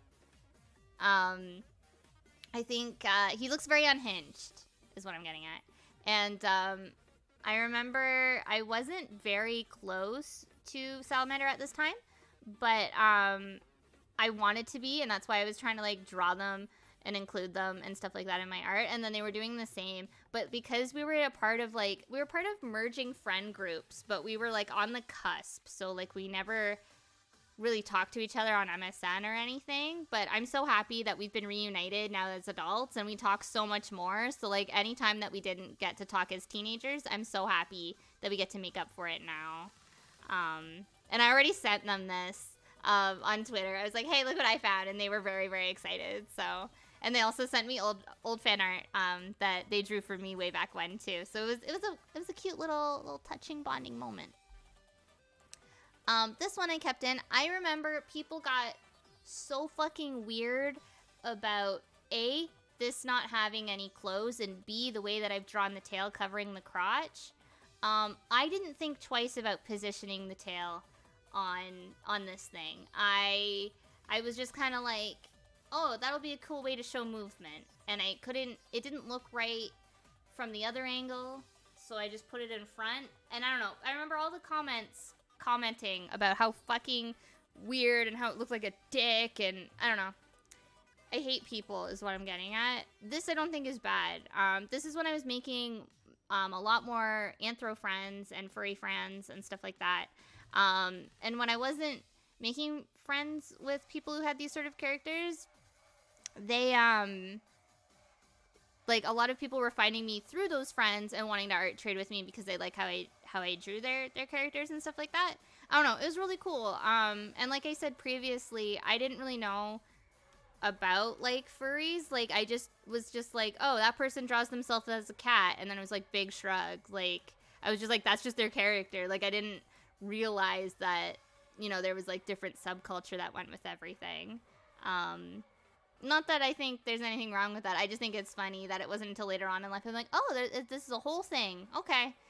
And like I think a really wholesome thing I did as a kid, that I obviously still like kept these characters to this day, was because I wanted to interact with these artists and stuff like that, and they wanted to interact with me. I actually went out of my way to make my own anthro characters so that I could art trade with them, even if that meant I was struggling to draw. Maybe I thought anthro characters were easier for me to draw, but sometimes I would find an artist who would only draw like actually like animal characters or like creatures. So I would try my best to kind of draw animals and stuff like that, so I could art trade with them or commission them or whatever. And I think that's so cute that I would want to make, like, as a kid, I wanted to make characters just so that I could like talk to these people and like do stuff with them and stuff like that, and like draw our characters together. And they were also really welcoming to me having human characters too. So like, I don't know, for all of the shit that I and other people give DeviantArt, there's a lot of really nice sort of moments like that I like reflecting on. So yeah. My Night in Syrup covered Waffles. I wanted to include this because it's cringe, and also I kind of like the way that I drew him. I like that he's got one of those belts that's just literally a safety, like a seat belt. Those were a thing, though. I remember, I'm pretty sure you can probably still get them. Oh yeah, people who draw, like, anthro art are very, very powerful. Sticky poo ass, that's you. And same with Neodoodles to a degree. I see you guys with the OP skills. No, like, I go to the furry convention that happens in Toronto. I mean, it hasn't happened in person, obviously, in a bit, but I like going to it because I love seeing everyone's costumes. Because I'm always interested in like how they're built and stuff like that, and like and I love taking pictures of everyone, and like I love how like in character people get like there's this one person, and I didn't see them in costume, but then later on in the day, I saw them in their partial, and like for those of you who don't know, like that means that they had like their, I'm gonna call it a helmet, but like they had the mascot head on, and they had like their paws or whatever, and they were like a bull, and it looked really, really cool. And the only reason why I could tell it was this other person was because of the t-shirt, and like I realized that the outfit that they were wearing was the person that I had seen previously, and I was like, oh, I kind of love how much And like they were acting, like the way that they were carrying themselves in the costume was much more different energy level than when I'd seen them at their booth. And I love that. I love that these costumes can like bring out these new personalities and stuff like that, and confidence. And like people really get into it. Like that's something that like you don't really see in the cosplay community, in the sense of like, you know, people will like, I feel like my experience in the cosplay community, everyone just wants to like shut up and look pretty, or like look as close to the artwork as possible. No one really, and the people who do get into character are like unbearable, like they're creepy. I mean, that being said, like those sometimes like people like will walk up and we're like ha ha ha, joke about fandom to one another or something like that, and that's fine. But like you'll get people who will walk up to you, like I once cosplayed as Twilight Sparkle from My Little Pony, and that was honestly the biggest mistake in my life. I had people shouting at me from like across the fucking street, just shit I didn't understand. I'd only seen season 1 of My Little Pony, and I didn't really retain any of it. I just was like, cool pony show. And I felt like a lot of people were just being really weird about me as this humanoid pony. And like people were also like referring to me just as Twilight Sparkle, and that was also really weird. Neo says Deadpool cosplayers in character. I'll literally cross the street to avoid. That's me with shit. There's this one person in particular who only cosplays like in real life wrestlers, and like whenever I see him at a convention, I will literally like turn around. But anyways, sorry. So my night in Serve Cover Waffles. Sorry to get sidetracked with furry culture and cosplay culture and all that sort of stuff. Yeah, so I thought it'd be funny if again he really wanted the waffle bra. I don't know. This is more food ninja shit. It was popular. It was, one could say it was my bread and butter on TV. No. It was, but it was like semi-popular in my friend group. I don't get it. But I do kind of like where my style is going, which is a shame because it gets really ugly at the end of the year, for unfortunate reasons. But I'm riding high. Things are looking good. I kind of often wonder and look back at my art, and I kind of wonder what my improvement would have looked like if things were different. All right, I'm just gonna step aside again. All right, so this is pretty important in the sense of these are all my personas. So this is Frogfinger DJ, which, forgive me, Frogfinger DJ, you're a cutie and I love you, and I'm sorry that I drew you on this weird fucking angle. God will never forgive my sins for drawing your face like that. I was just trying something new. You look like shit. I'm so sorry. You've done nothing to deserve this. So anyways, we got Frogfinger DJ, and I'm sure you've noticed something weird on her glove, and it's because I thought it would be really cute because she's Frogfinger and frogs have sticky fingers, that she would have suction cups on her little thing. And I was like, she picks up the record that way, which don't pick up records that way.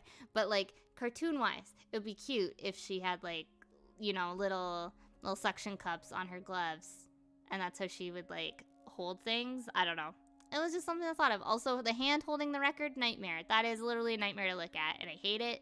Then we have Sarah Kastic in the middle. She's kind of like my more angsty sort of character persona.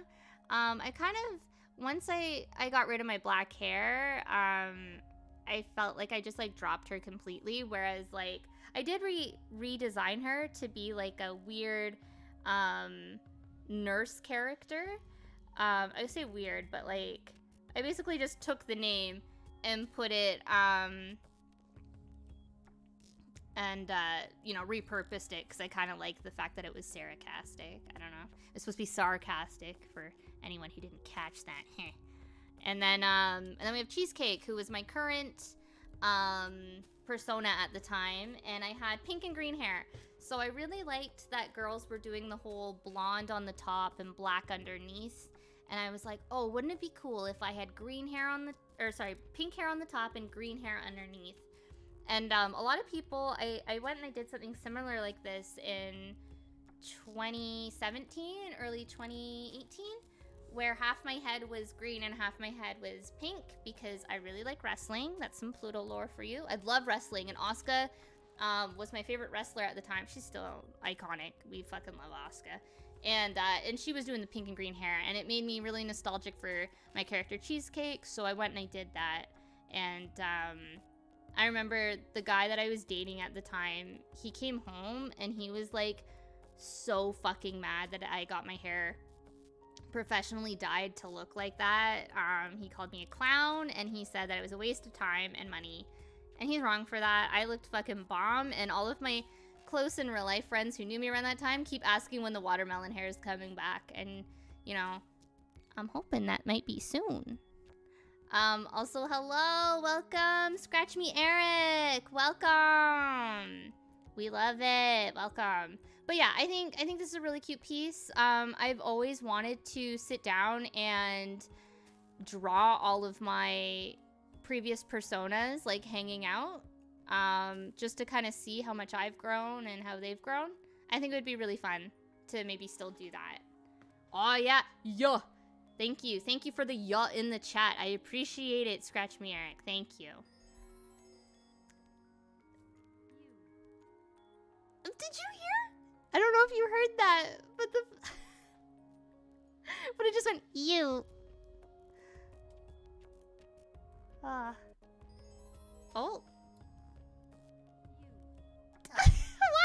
Why is my fucking girl just saying you? You. Also, thank you for the 5 bits and the yuz.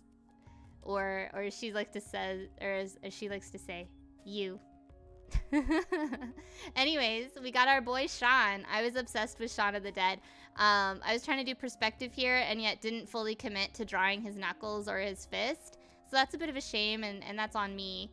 But I was, oh god, I love how many yas are in the chat right now. That is fueling me. That's giving me life. Thank you. Text to speech, refusing to get on trend. Yeah, get with the times. But yeah, I really like Shaun of the Dead.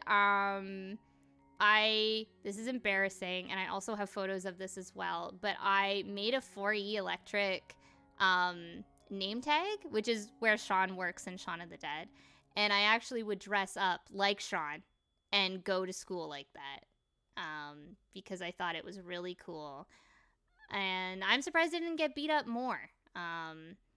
And the people who did beat me up, it wasn't because I was dressed up like Shawn from Shaun of the Dead. So, like, I don't know. They gave me a pass. So thank God for that. But yeah. Thank you, Dogolio, for highlighting your message. So you're yeah. Thank you. But yeah, I don't know. I really like Shaun of the Dead. And you'll see. You'll see later on. No, I was so... Okay, Original says, did you have red on you? So... I debated. I really debated, but because I used the white shirt for almost any sort of cosplay that needed some sort of blouse, that I didn't put red on it because I was just like, oh, I'm gonna need this for something else probably. Like it was like one of those like, this is my interview shirt, you know what I mean? Also, have a good night, Liz. Thank you for joining us though. Thank you. Have a good one. So this is an exciting piece of art. This was my first big commission in the sense of this was actually commissioned from a clothing brand. It was an independent rave club gear sort of clothing brand. They really liked my art and they reached out and they said, can you draw us our mascot? And they were gonna send me, I think, some like a hat or something. It was something small from their store in return. I never got anything in return.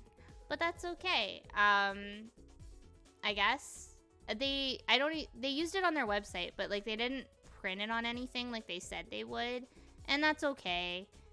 Shit happens. I still thought it was kind of cool. I got ripped off a lot around this time for commissions because I was really young, and you know, now I just invoice people, or if I do trade like art for goods, it's people that I've already done stuff with and trust, or like they're people I know in real life. Sometimes, like, there's definitely been people who commission me and then I didn't even get exposure though. Like it wasn't worth it at all, to be honest. But I do remember that this is an exciting project, and I do remember just kind of like taking the L on this and was like, whatever, they're an independent clothing company, and like they're probably like, I don't want to say like, oh, they're probably struggling, because like I don't know, but like it's hard being an independent artist and making your own merch and branding and stuff like that. You go through so many ups and downs. So like, I don't know. I don't hold it against them is what I'm saying. And it did really make me excited to draw this, and I'm happy that I was able to. Thanks for the follow. If you're a real person, thank you. So this one, iconic, we got Banana Phone. And that in itself is timeless, am I right? Always relevant, Banana Phone. This was specifically an art trade with my friend who was going by Tank Girl. And they had a male persona that of course was called Tank Guy. And I actually really like this picture. I think this picture is really good. Like for everything that I was drawing at the time, this was one of my favorite pieces. And unfortunately, the person that this was for, they were not very friendly to me. Like I don't know, they would like be really nice to me some days, and then like they would come online other days to just fight with me. It's very strange. And I was always a little annoyed that I drew this and it was so nice, and then it was for this person that I do remember like just ending our friendship one day because I just couldn't put up with them anymore. And I want to say this was an art trade, and I don't think I ever got my half back because of that. But I don't know, there's a lot of cool things happening in this picture considering everything else. And yeah, I don't know, I like it. Also the hair, very anime. We love to see it. This is Roxy. I don't know why I made the X like that. It looks like the fucking umbrella logo. But anyways, Roxy is a kid character from or a kid character. What the fuck? It's my friend's character who is a kid, and this was supposed to be like a back to school sort of drawing of her, which I thought was really cute. There's a lot of weird things happening. Like when I was looking at this, the what do you call it? The cheeks are kind of colored in a strange way. Like I don't know if I outlined it in pen and then went back in and colored it all individually in paint, or what was happening here. But yeah, I remember they really liked it, and I do like the colors here, but I don't know, the face is kind of strange. I do kind of wish I still talked to this friend, because they were an OG Gorillaz, a Gorillaz fan. Oh yeah, pencil on the string, iconic. Thank you, Original, for pointing that out. It is truly iconic. But yeah, I wish I still spoke to this person. We just kind of lost touch over time, and like account changes and stuff like that, I think. So now we got some kind of cursed Gorillaz art. This is what I meant when I was talking about how I just gave people like too long of heads. Like it's not even big forehead, it's just like big long head. Like I guess it's long forehead in like Russell's case, but like I don't know. And like you can kind of see it in Murdoch too. I think the only character that looks like okay here is Tootie, and realistically none of them look good. So that's unfortunate. But again, this was around the time where I was literally drawing freehand, and boy oh boy does it show. I actually hate looking at this piece, but I thought I should include it because it is Gorillaz related. That being said, now we got more Amelia art. I know it says Amy, but for clarification, for those of you, yeah, Russell's got Russell had a big brain in that last picture. We'll just go with that, big brain. I mean, it's hard when you got a Dell hanging out in there, right? Dell's a big ghost. I've seen Rock the House. He's big. Of course, he's got to make room up there in his noggin. It still just says you. So funny. Thank you for the 5 bits. But anyways, later on in life, I renamed Amy to Amelia, and I named a different character Amy, but in the meantime, her name is Amy. But yeah, I actually really like this picture. I I really wish I didn't, like... I feel like I just forgot to blur her stomach, to be completely honest. I think that's what happened there. But, yeah, she, I don't know. This was all done in Photoshop, if I remember correctly, and I was just, like, being really messy and sketching. I feel like somebody must have drawn something very similar, and I was like, oh, I wonder if I could do something similar. And I don't know. I do really like this. I did try drawing my other characters from her series in the style. Like, I do have a random person one and a zombie lily one, but they look like garbo. Like, this was the only one that came out nice, and I think it's just because Amelia doesn't really have proper anatomy. Like, she doesn't have a neck, she has a tail, she's a ghost, like, whereas the other ones were like humanoid and they just didn't look as nice. And she's also really fun bright colors, whereas everyone else is like, you know, normal human colors. So yeah, I don't know, this one I really like. I still really like to this day. There's some wonky bits about it, but I don't know, it's a part of the charm. It's a part of the charm. So now we have more Shaun of the Dead fan art. Sorry, I'm just gonna take a Tums. I've been, like, feeling ill all day. It just nerves. I don't know. But,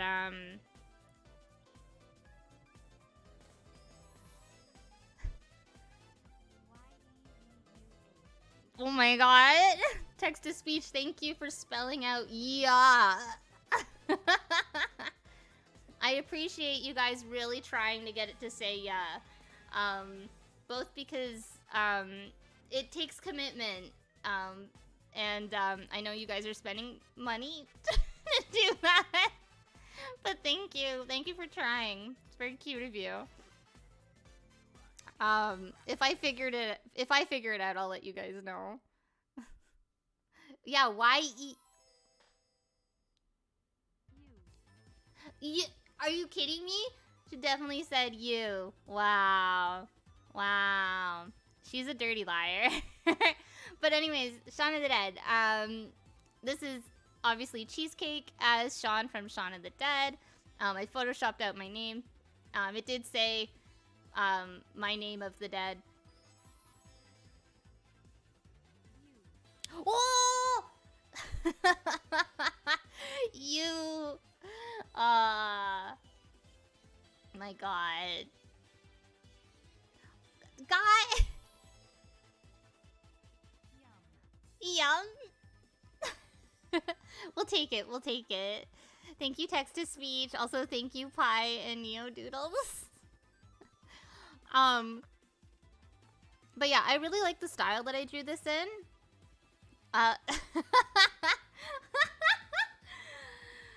Denim saying, what? Come on. And Scratch Me Eric saying, this text-to-speech is gonna make me throw hands. But yeah, I like the style that this is drawn in. I really miss that little orange hat. I think I dropped it in a McDonald's parking lot. That was one thing that I have a lot of patience with, like, my friends and me when it comes to, like, collecting all of your things and getting ready to go out. And I'm kind of pokey because of it. Okay, we're closer with the yee-uh. It's kind of like a yee-haw. Okay. Thank you, Pi.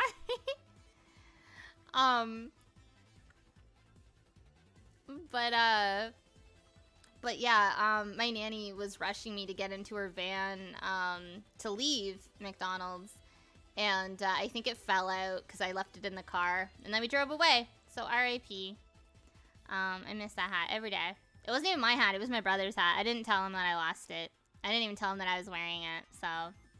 I think he's the one that actually had the bigger loss that day.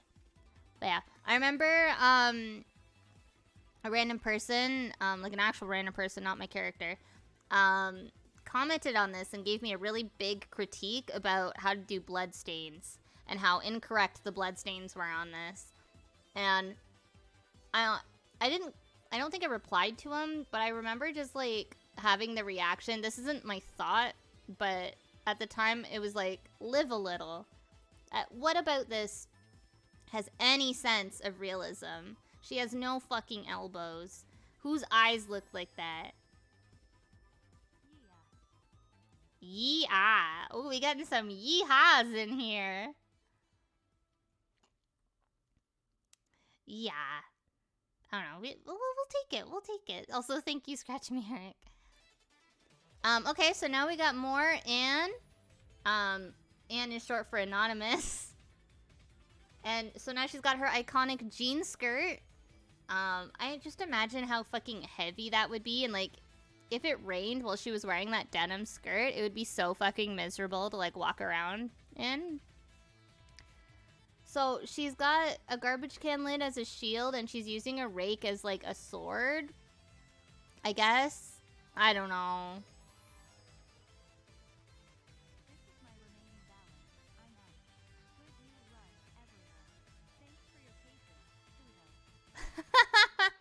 Aw, thank you, Neo. Thank you for the 65 remaining bits. You didn't have to, but I appreciate. But yeah, she's still got her froggy shirt. She still has the edgelord tattoo. I don't know what's going on here. She's cute though. I like her. And can walk in that thing? I guess. I don't know. I just assumed that it would be like a big tube. I think if it was baggy enough, or maybe if it had a slit in the side, it would be easier to walk in. But yeah, I don't know. Whenever I look at this, I just think like I would never. But yeah. So next is this really terrible like collage that I don't really want to spend too much time looking at. But I did want to take note of the banana that has no place being there, with the bloody mouth and fangs that says RAR. If that doesn't scream early 2000s, I don't know what does. Everything else is pretty cursed on this. And I remember trying to make like a really cool like epic cover page or something. I don't know if this was for school or for what, but the coloring on it, I can tell that I rushed this. And even just like the color choices are very strange. Like everything seems really dark in comparison to like the other colors I was using previous. I don't know. This is a weird picture, but I think it's worth looking at least for the banana. So this is Edward, and this is an art trade. This is not my character. This is a friend's character. He vaguely looked like Murdoch. I don't think he like. Oh yeah, the random mushroom person in the corner back there. Yeah. Still with the U. Still with the U. Also, thank you. Thank you. Get it? Because she's saying you instead of ya. Yeah. So, Serial Fucker was, like, the person that this is for, they would, like, write that on everything, and, like, I don't know. That's why I put it on their shirt. That's all I really... It's not that deep. but yeah. And, I like that I gave an orange cap onto the gun so people know. I don't even think it was because I was like, haha, it's funny he's holding a toy gun. I think it was just like, yeah, that's pretty cool. Like, I didn't even think twice about it. But I kind of like this because this is one of the first things that I think I colored that, like, that was just a sketch. Like, I didn't, ink it or anything like that. And this style I ended up using a lot later as well. And, I really explored with it in my art and made it look really cool. So, like, this is just kind of like a notable piece in the sense of, like, I tried something new and it worked really well. Yeah. Alright. So now we have another one of Kitty Paint. They've changed Kitty Paint's name to Callie. And I really like this piece because I'm experimenting with line art and all sorts of fun stuff here. And Digital Denim says with the anarchy symbol so much edge that he had to have had a toy gun instead. It's true. He could have killed a person if it was a real gun. But yeah, so this Callie picture, I really like it. There's obviously like anatomy issues and all sorts of shit that comes with old art. But I think overall, this is actually really cute, and I really like the color palette. It's a little eye strainy, but I'm here for it. I really like it. Thank you. So this one was just some gift art that I gave to a friend. It was all done in pen and highlighter, and it shows. But I wanted to include this because the anatomy is everywhere, and layers on layers on layers. Green pants. There's just so much to kind of look at. And I'm glad that, like, scanners can't pick up neon or highlighter because this is probably really eye-hurty in person. But yeah, this was another one of my furry friends. They ended up leaving DeviantArt and just going on Fur Affinity, and then I ended up joining Fur Affinity to still hang out with them over there. And I commissioned them a lot, because I make characters later on this year, specifically for them to draw when I commission them and stuff like that. But yeah, I don't know.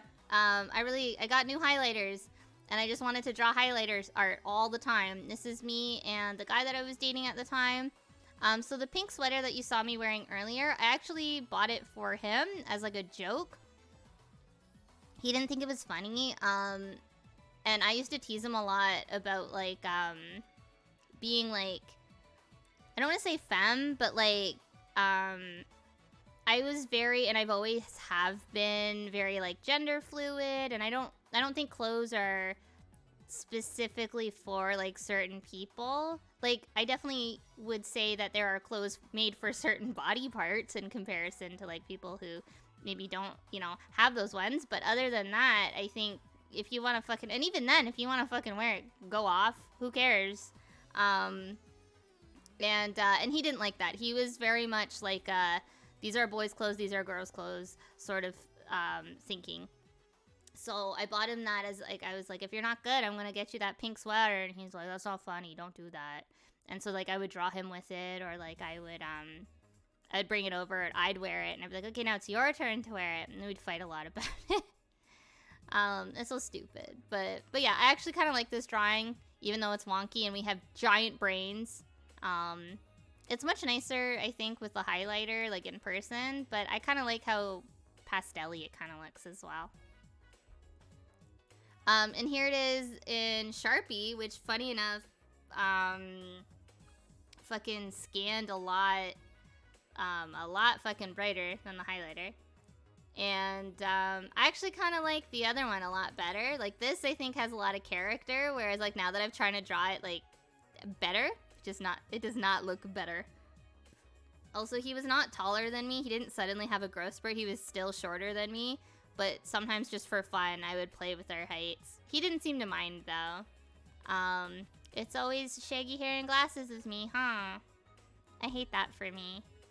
So now we got Jay and Celeste. I actually really like this piece. I've drawn Celeste before, which we saw in 2004. This, I think, is one of my better pictures of Celeste, which I feel like the bar is pretty low considering the other ones were very bad, and this one is not very good. This style, I don't love, but I think the coloring on this is really nice, and the patience that I had to like individual stroke all of the fucking Sharpie on this. How? I wish I was that powerful and patient now. Damn. I think Celeste's outfit is really cute though. Aw, have a good one, Denim. If I see you again, I see you again, but if not, have a good night. But yeah, I do really like the way that I've shaded like the hair. I like that I tried two different ways of like highlighting hair here. So I agree with you, Scratch. And also I was going through a weird phase where I was putting like this weird, did the last one have that? Yeah, on the nose. I don't know why I was doing that. I made everyone's nose. So I was doing that because I thought it was like a weird kind of, well, not a weird thing, but like I just wanted to do something with my art that was like a stylistic choice. But I remember distinctively stopping it, the scribble on the nose, when people, like, it was like one of my stepdad's friends. He just asked why everyone had hairy noses, and it really upset me. And then it made me really self-conscious, and I was worried that, like, other people thought maybe the same thing, so I just stopped. But it's so funny, because I see it coming back in, like, other people's art, and I'm like, no, that was, like, a thing. I'm like, that's a stylistic choice. Why did that man bully me? I really like this piece.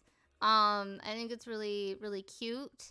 The person in the middle we are no longer friends with, but we've got Candy, and then we've got me at the end, in my signature cheesecake outfit. Very iconic of me.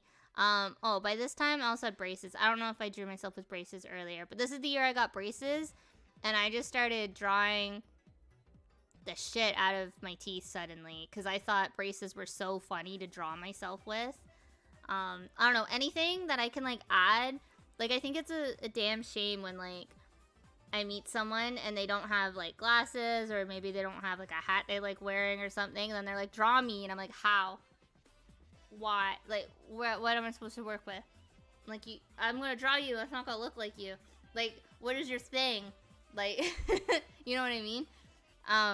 So if it was just one more thing that I could add on to my character, that's what I would do.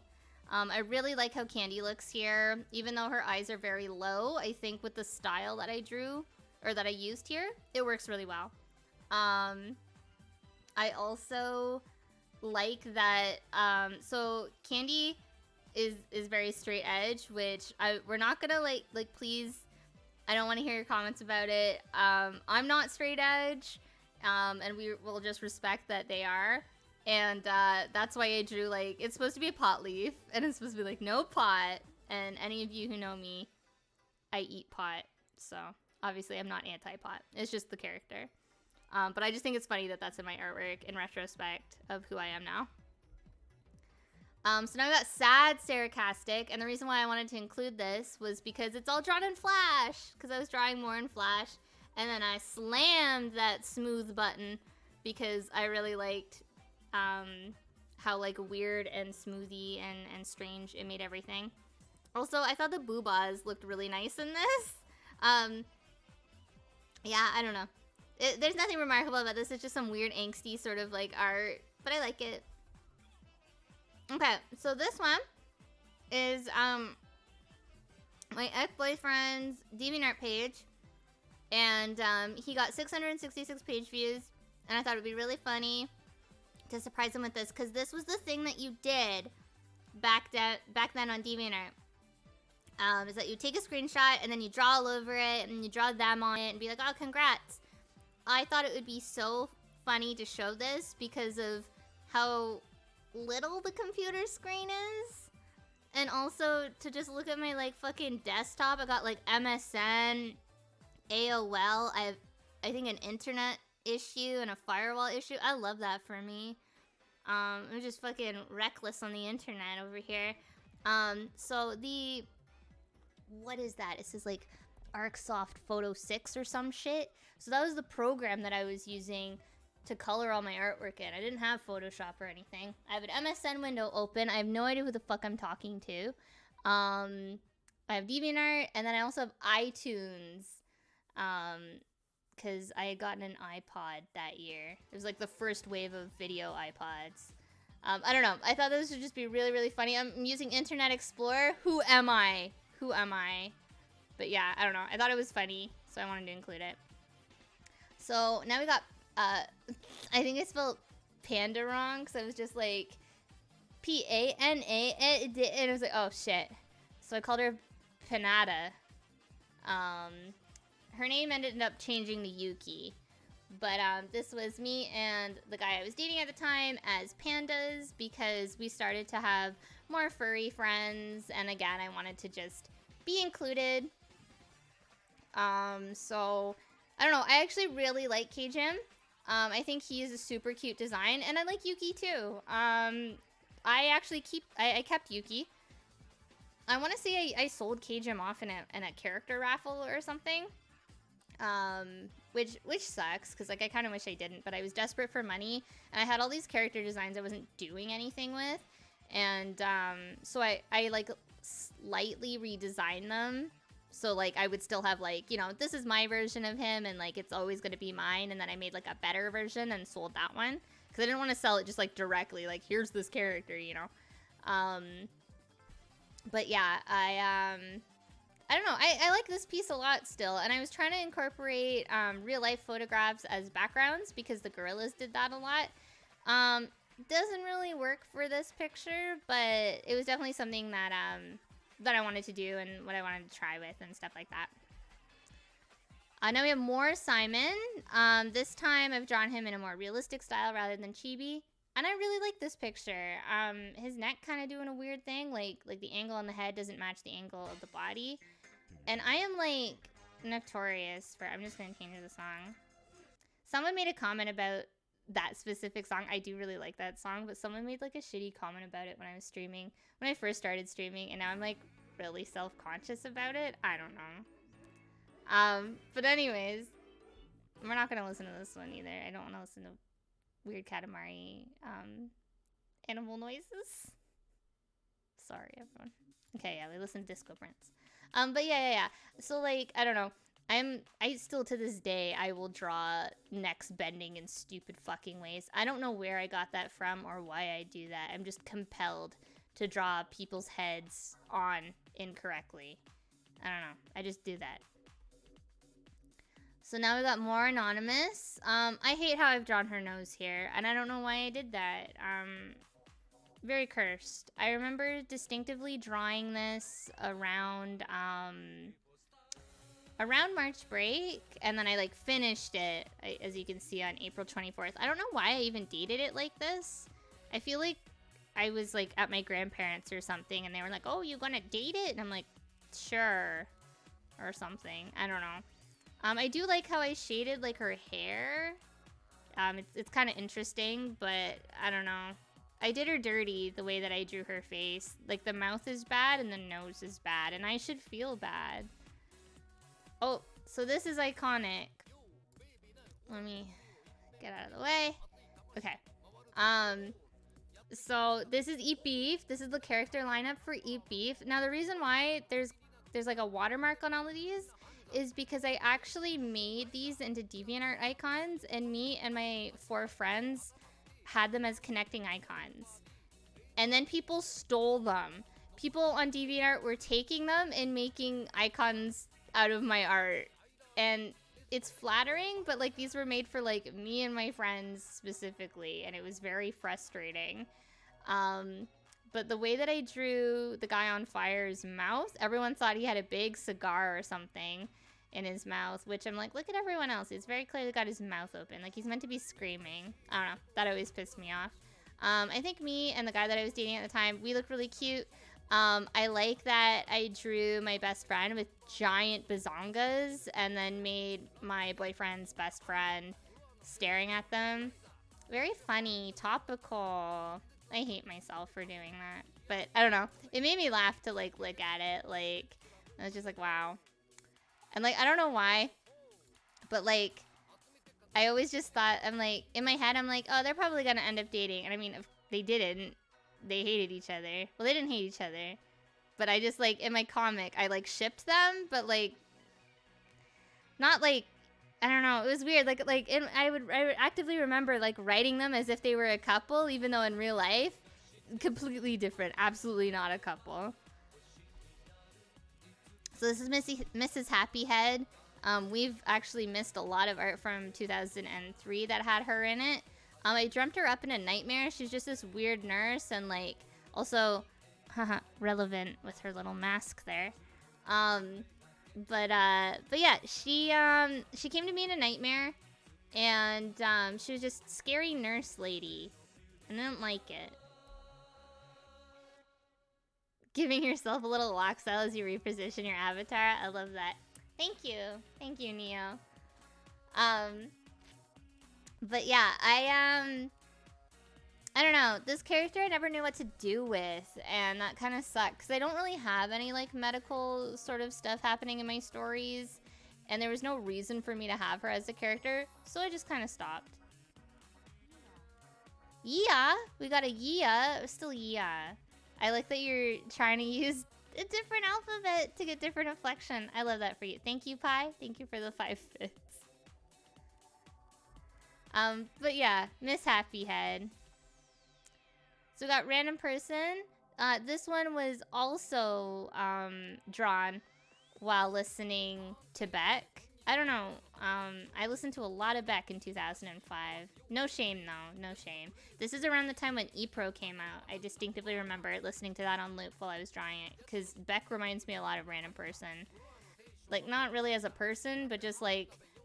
If Random Person had a theme song, it might be Loser. Like, being completely honest. Or maybe like Girl. Girl's also a really good one. Okay, so now we're getting into my Sonic era. So this is this is Lazy Bee because my friend Kitty Paint, sorry, I'm just like thinking, my friend Kitty Paint had this like what do you call it? It was she was making a lazy bee army. She was the queen bee, and then all of her friends were bees, but we were lazy bees. And I also like that the lazy bee font here is the Shaun of the Dead font. Why? Why? It's just because I like Shaun of the Dead and Sonic the Hedgehog. Duh. But yeah. So, anyways, I really liked it, and I wanted to draw, like, all of the characters had like bizarre outfits. We all had little antennas, and we all had bizarre weapons. And I wanted to use like chicken wire, like throwing stars or like a little whip or something. So that's what's happening there. I know chicken wire doesn't really look like that, but that was like the idea. The background, I like that I didn't even take the watermark out of the screenshot for Sonic Heroes. Love that for me. Yeah. We got a yeah.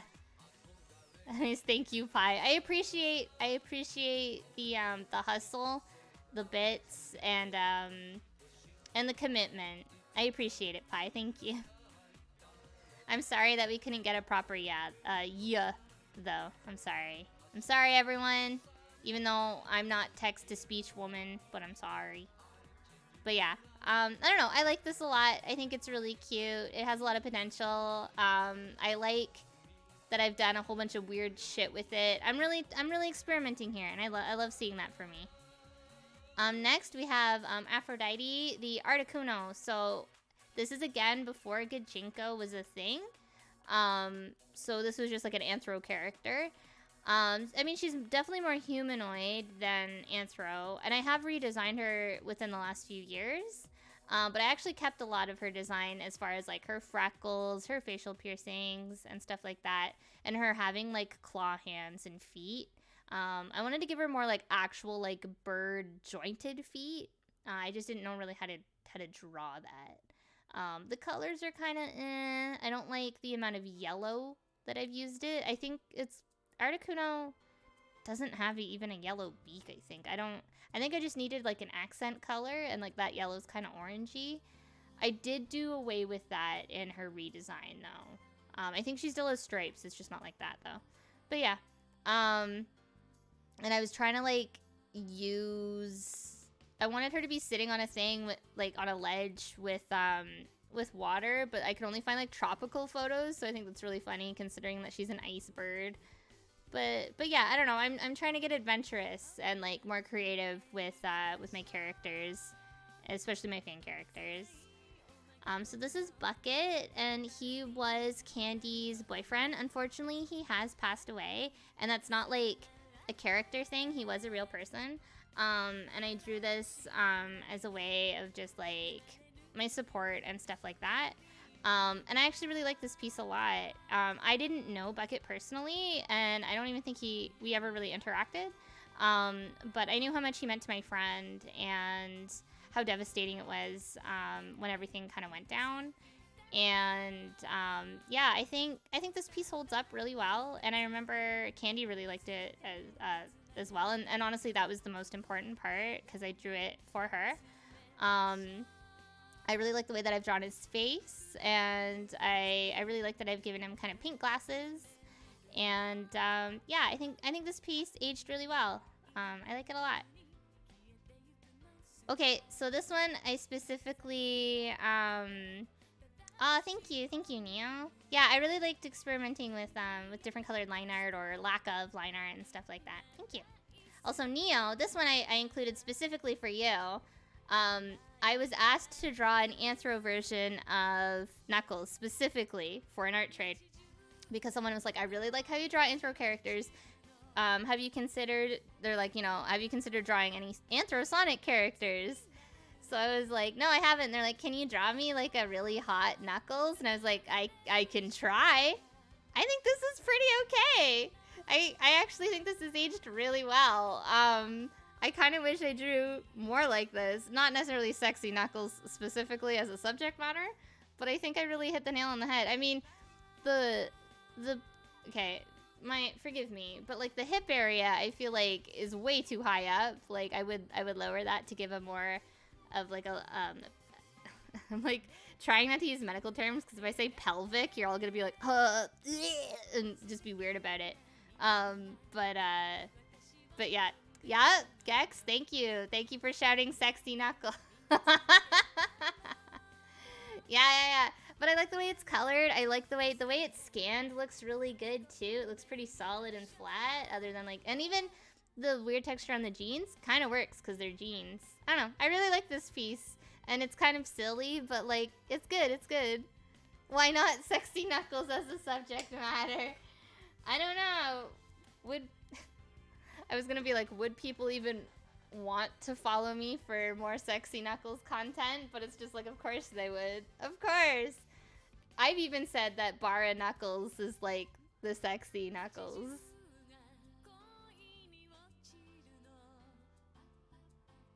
What the hell are you saying, Nick? What are you trying to say? I don't understand these words. Or hit the knuckles on the tails. What? What? Are you trying to say that I should draw sexy Tails? Because Tails is a child. Nick, what's that? I hear the FBI knocking on your door right now. Okay, so next we have, no, we do not encourage sexy Tails. We do not encourage sexy Tails on this stream. So this, I loved drawing gender-bent versions of myself and of my friends. My friends, I think, were either indifferent or really disliked it. I know the guy I was dating, I think he disliked it, but I did it anyways.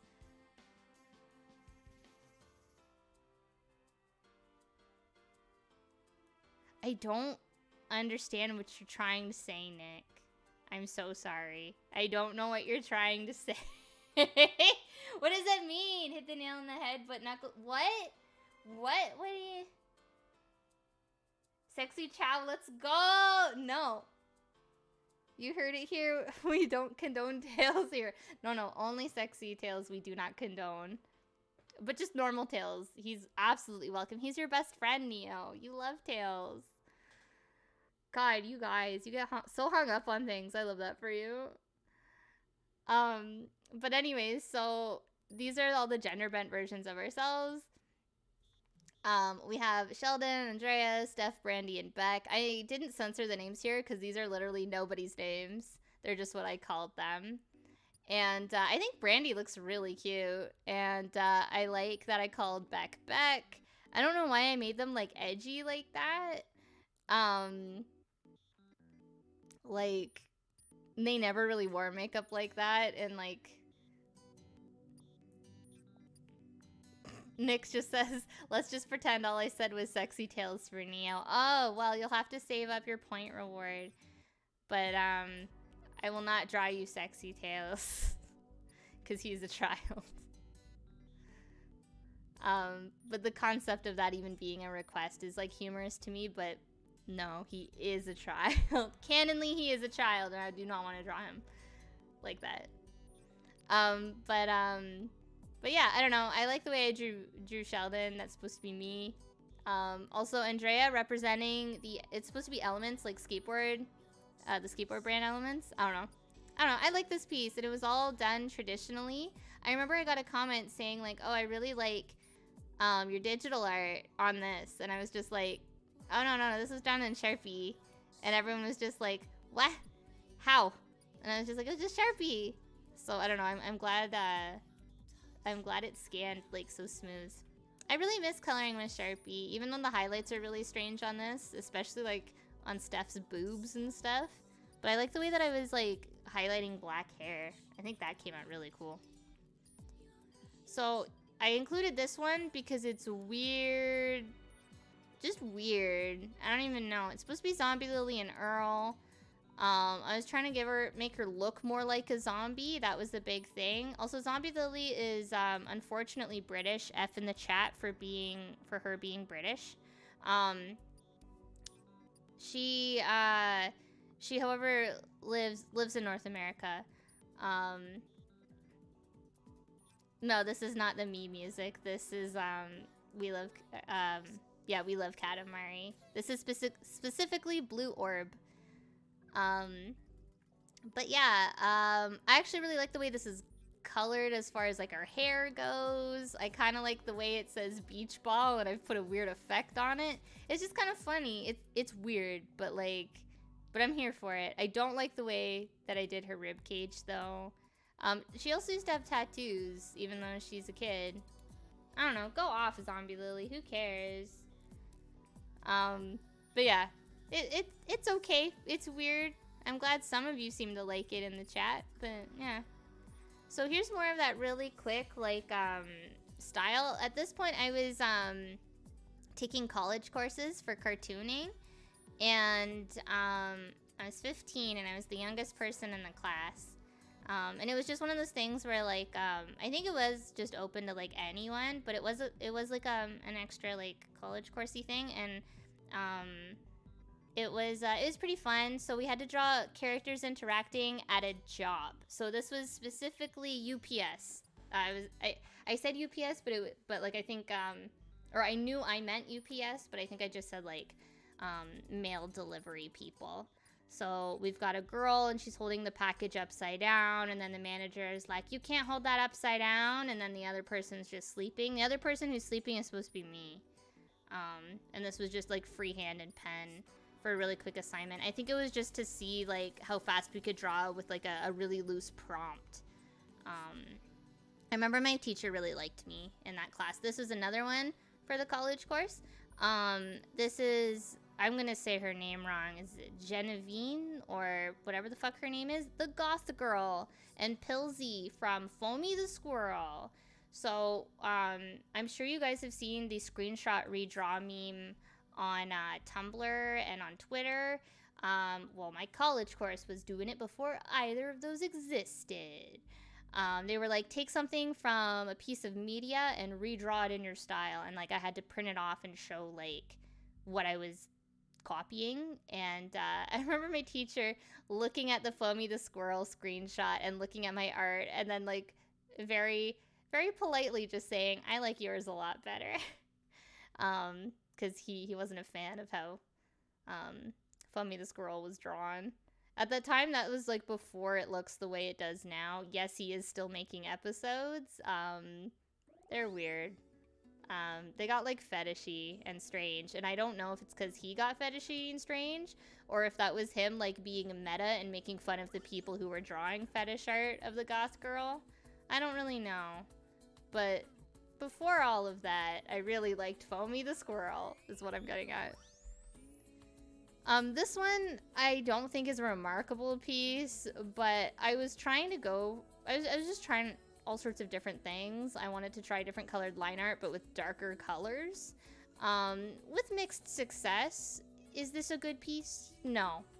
But I think it is good in the sense of I was trying new things, I was being experimental, and it's not terrible. I actually think there's a lot of cool things going on here. Maybe I'll revisit this. Different characters, though. But I like the idea. They were supposed to be sun and moon people. So this was an art trade I did. Or no, maybe it was a contest prize. But it's Chick, who's got the black hair, Jay with orange hair, and Porto with the blue hair. Porto is my character, for those who don't know. And it was supposed to be a wedding themed, and I thought it would be cute if Porto was the bride, because they're very gender fluid, and it would be cute if the other two were the grooms. And yeah, that's kind of it. It's a weird kind of posy mess, but I do think the hands look okay. Jay and Chick look really, really good. Porto could be drawn a lot better. I feel like they would have had a more elaborate wedding dress. I do like that they have amazing, I'm assuming they're cowboy boots. I would like to think that the top of those shoes are cowboy, those are actually high heel cowboy boots. But I do think their dress would be more elaborate. I did them dirty, and their legs would be significantly short as well, I think. But yeah, I don't know. I thought this was kind of a cute character lore-y sort of piece. So this is Flea. We saw Flea earlier, and she looked like garbage, and I shaded her as if she was melting. but this was a sketch for my college course, and I really like it. There's some things, again, that I would change about it, but overall, I think this is really, really cute, and I think my style is really improving at this point. I'm actually proud, like, looking at this and knowing how young I am. I'm like, this is cute. This is cute. I like Flea a lot. So this is Nork, and Nork is my double eye-patched pirate, and she has only one hand, and the other hand is a clothes hanger, I guess. There's a lot to be desired in this piece. She actually does have both eyes. I don't know why she enjoys to wear 2 eye patches. I just wanted to be LOL quirky. The hat is all weird. I don't know. Lots of things weird here. It was supposed to be like some alternative... I can't remember what it was. I feel like my friend was doing a thing where she was assigning all of us characters that we wouldn't normally design for ourselves. And I got pirate. And so I had to design a pirate character. And this is what I came up with. Nork was supposed to be an anagram of corn. So, yeah. That little bit of that for you. Later on in life, I would draw porn of her, and my stepdad would find it, and I would be conversation. I'm mentioning this because my mom was really disappointed in it, and she was just like, "We found that drawing you made," and I was like, "What drawing?" Because like I used to draw like 15 drawings a day, and I was like, "What?" And I'm like, "I don't know what you're referencing." She goes, "I saw that drawing," and she's like, "You better go downstairs. You know, your stepdad wants to talk to you." And I go downstairs, and my stepdad was like, haha, nice. Like, he was like super gross about it. He was just like, it was pretty good. It was a pretty good drawing. He's like, we did throw it out, but it was pretty good. And I was just like, oh my God. It was embarrassing. I just wish God just striked me down in that moment. Embarrassing. Anyways, what I'm saying is, when you're a teenager, don't draw porn. Just don't. Fucking don't. So next we got the guy that I was dating at the time. He was really, really, really into Zelda. Oh, welcome! I knew who that is. Welcome, welcome, welcome. Thanks so much for the follow. Welcome. So, yeah, Neo says, no, that's the worst reaction he could have had. Cosmo, in quotations, he threw it out. Yeah, I do think my mom kept it and threw it out. I don't even want to think that he kept it. Yeah, literally the worst. Literally the worst. I do mention it because it is, like, kind of funny, but it is fucked. I will absolutely 100% own up to the fact that that's just a fucked up thing. God, I do want to make a side note here in regards to drawing inappropriate pictures. I remember one time I was working on homework at, Pi says if he didn't want you to do it, he picked the right reaction. That's true. That's true. But I remember one time in college, I was trying to work on homework at Denny's, and I thought, I don't want to draw at home. I'm really unmotivated. I'll go out. I'll walk to Denny's. When I get there, I'll order a big breakfast, and I'll take my time, and I'll draw as I'm eating, blah, blah, blah, blah. And then the whole time I was trying to work on stuff, the waiter, I think he liked me, and he would always bother me whenever I would, like, he would actively go out of his way to make sure he was the one taking care of my order. And I, like, dreaded that he was working every time I would go to Denny's, which sucked, because I really liked Denny's at the time. And I would sit down, and I would try and draw, and the whole time, he would just be like, so, you ever draw, you know, hentai? And I'm just like, oh God. I'm like, I'm working on homework. Go away. I'm an animator. Go away. Like, it was rough. Denny's was a bad time. I stopped going there because of that man specifically. But anyways, yeah, I drew this as a little doodle for the guy I was dating in grade 10. He really liked Legend of Zelda, so I wanted to basically, have his interests, like I wanted to, like, know more about his interests and stuff. I obviously was not a Nintendo kid. I didn't know much about Zelda, and everything I knew about Zelda was either through my friend Angie or through this guy. And So I wanted to, like, you know, learn about it, take some interest in it for his sake, and yeah. So I would draw him a lot of little doodles like this, and he would also cosplay as Link whenever he could. So yeah, I drew this, and yeah, it's pretty LOL random. So here you go. You got some trigger warning blood, I guess. So this is, remember previously when I was showing pictures of my character Arachnid with the horse Sonic OC? Well, that OC has kind of evolved into this character, and my friend who drew her was starting to draw more darker art and stuff like that, and we did an art trade, and she's like, can you draw the new version of this character? And I was like, yeah, sure. So I want to draw her chibi-fied, and like she's holding a big knife behind her, which you can barely tell it's a knife. I kind of like the shading and stuff like this. I was trying to do a light source and stuff like that. I like the whole text at the bottom. Molly had a dolly and I murdered her. Like, all right, relax. I don't know. This is like edgy, but like in a fun way. Like I support this sort of art. It's funny, and I feel like it really captures like the spooky, cute scariness that I was like, I really wanted my art to go, and then like it never happened because I genuinely like club fashion and club culture too much to be a spooky, cute artist. So now we got big bazongas. We love to see it, question mark. I think the bazongas are, and the star on her shoulder are like the best part of this. My apologies if the thing on her neck means anything inappropriate. I just kind of hope it means nothing at all. I copied it off of a Gorillaz album, but like by memory, and I don't know if that's even what it fucking looks like. But anyways, this is all Sharpie, and this was done as an art trade. The character at hand does not look anything like this. I was just inspired by Jet Set Radio and wanted to draw this character like this.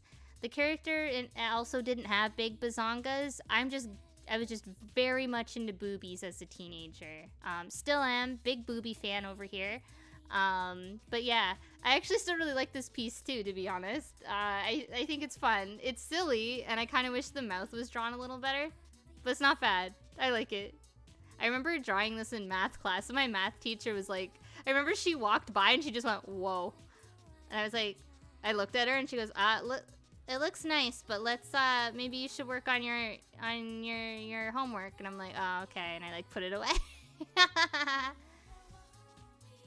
Okay, so this is another assignment that I did for college. This is Nobody. I know, and that's his name. He's random person's brother. Nobody.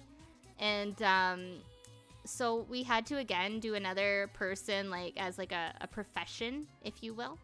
And we had to keep developing it. So basically the assignment was we had to draw it in a certain amount of time and just improve on it more and more.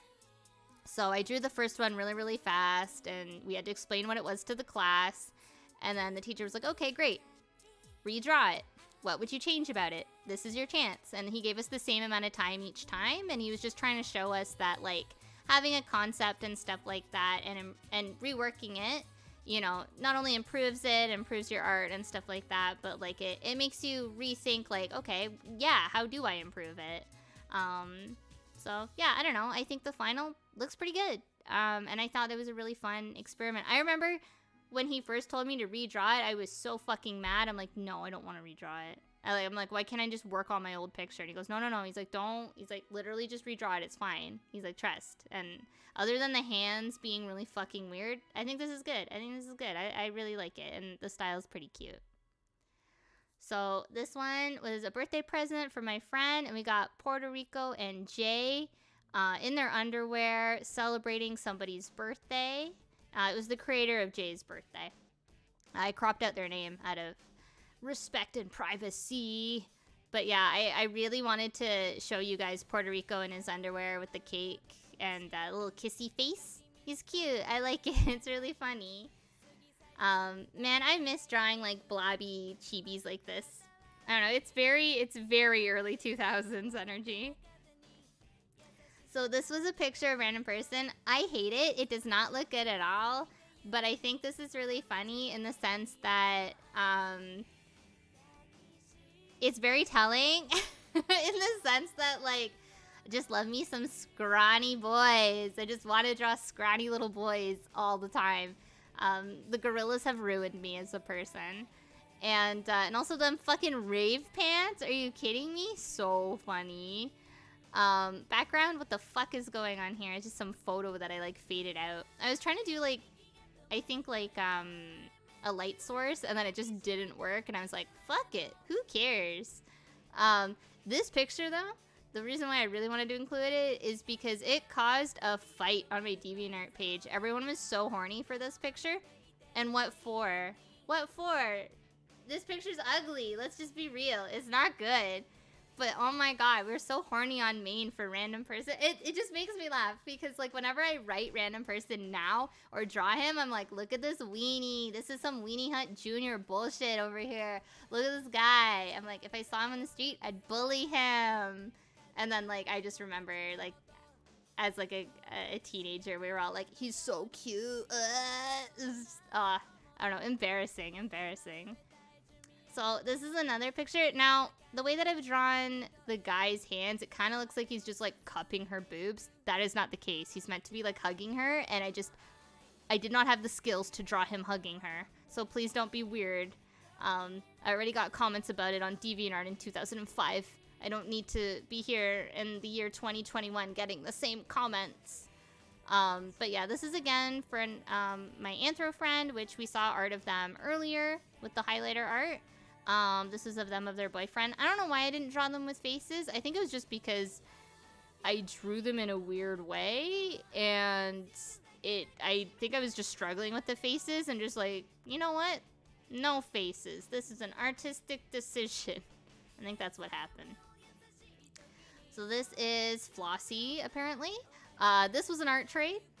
This was a more humanoid version of a cat character. Like, I distinctively remember that they were, like, actively a cat.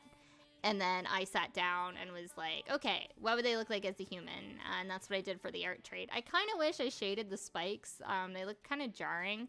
But I do actively remember thinking that it was an artistic choice of me to just not shade white. And I think there's some early Gorillaz art that does something similar, and that's, like, where I got it from. I really like the colors here. I think they're really pretty. But I kind of wish I shaded this better.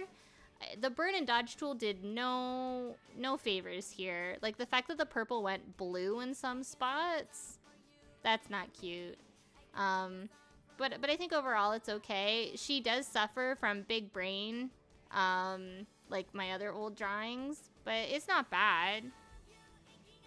This was another weird little college doodle.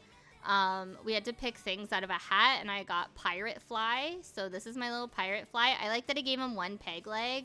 I kind of wish it was, like, closer, because, like, I do remember getting a comment that it looked like a dick. There's so much of my old artwork that people are, like, I distinctly remember people pointing out that things look like dicks, and I'm just like, it doesn't, though. Stop. What I'm saying is I hate when normie people comment on my art, because it always just goes back to being a dick, I guess. But in real actuality, they were the dick all along. Anyways. But yeah, I kind of like this. It's really funny. I kind of wish I drew it really, really fast. It was just like one of those quick little exercises. I also got the words "a dumb lamp." I want to say Anchorman was out or coming out, and lamp was the thing, so someone wrote the word lamp, and then I got the adjective dumb, so, like, he's drooling, he has big, because, like, everyone was doing, like, the emote face that was, like, when we're being cheeky, we do, like, the buck teeth. Like, I'll do it in the chat, like I used to do it a lot, like, the bee face, we like, and we do the dumb bee face, so that's what he's supposed to be doing. So this is Master Shake. I wanted to include this because this is one of the nicest faces I've drawn in in this era, and unfortunately, in the same breath, it is also one of the worst hands I've ever drawn. I drew this in math class. I really like the way that this is colored, though. It looks really good flat, I think, and that's why I didn't shade it. This is, I guess you could say, a Gajinka of Master Shake. I really like that. I didn't design this. I was just redrawing whatever my friend had designed, and I like that they had made a necklace out of the straw to incorporate it. And then I don't know where like the pink hair came from. I guess like does he have pink? Is he a pink milkshake? I don't know what kind of liquid is inside of Master Shake, if anything. But maybe that's where that came from. Anyways, I really like how this is drawn, other than the very cursed hand. But I thought it was funny enough to share, because I feel like, I don't know, I just want to do like a collage of all of the terrible hands I've drawn in my lifetime. There would even be some stuff from like recent years too. I'm trying to get more like take drawing hands seriously, because there are some times where I'm drawing a hand and I just give up, and I'm just like, you know what, fuck it, who cares, who's gonna call me out on this? Nobody, except myself and maybe my friends. But like, yeah, this hand, oh boy, I know what I was going for, and I just like, I don't know, fingers everywhere. So this is another one. It's kind of funky at the bottom because I photoshopped out their like, I really quickly and crudely photoshopped out their username. But this was my anthro friend, again, from earlier, with the purple hair. But now I have made them into a Gorillaz character, because they specifically were like, hey, do you think you could draw my character as a Gorillaz character? And I was like, sure. They're basically 2D with eyelashes and different hair, but that's okay. I also like how I did the Shoot to Ill bunny as like the little choker. I think that's kind of cute and silly. But yeah, this was just the thing that I did for people, like, all the time. I kind of miss it. A part of me almost said I should open up Gorillaz commissions again, but it's like, no, I don't want to do that, actually. So here's more, what do you call it? Aqua Teen Hunger Force Gajinka art. Again, these are not my designs. These were my friend at the time's characters, or versions of the characters. I drew this while I was in Australia, and the background is also taken when I was in Australia. I remember we would walk down Chinatown, or no, it wasn't Chinatown, it was Little Japan, sorry. This one was specifically, I think, taken in Little Japan, or around Little Japan, because there was all these like really cool neon signs in there and around there.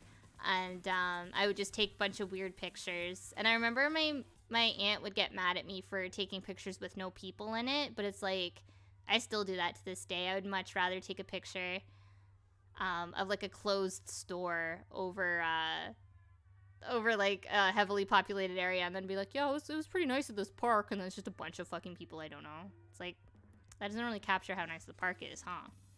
But yeah, I don't know, I like this piece. I think the anatomy is getting definitely better.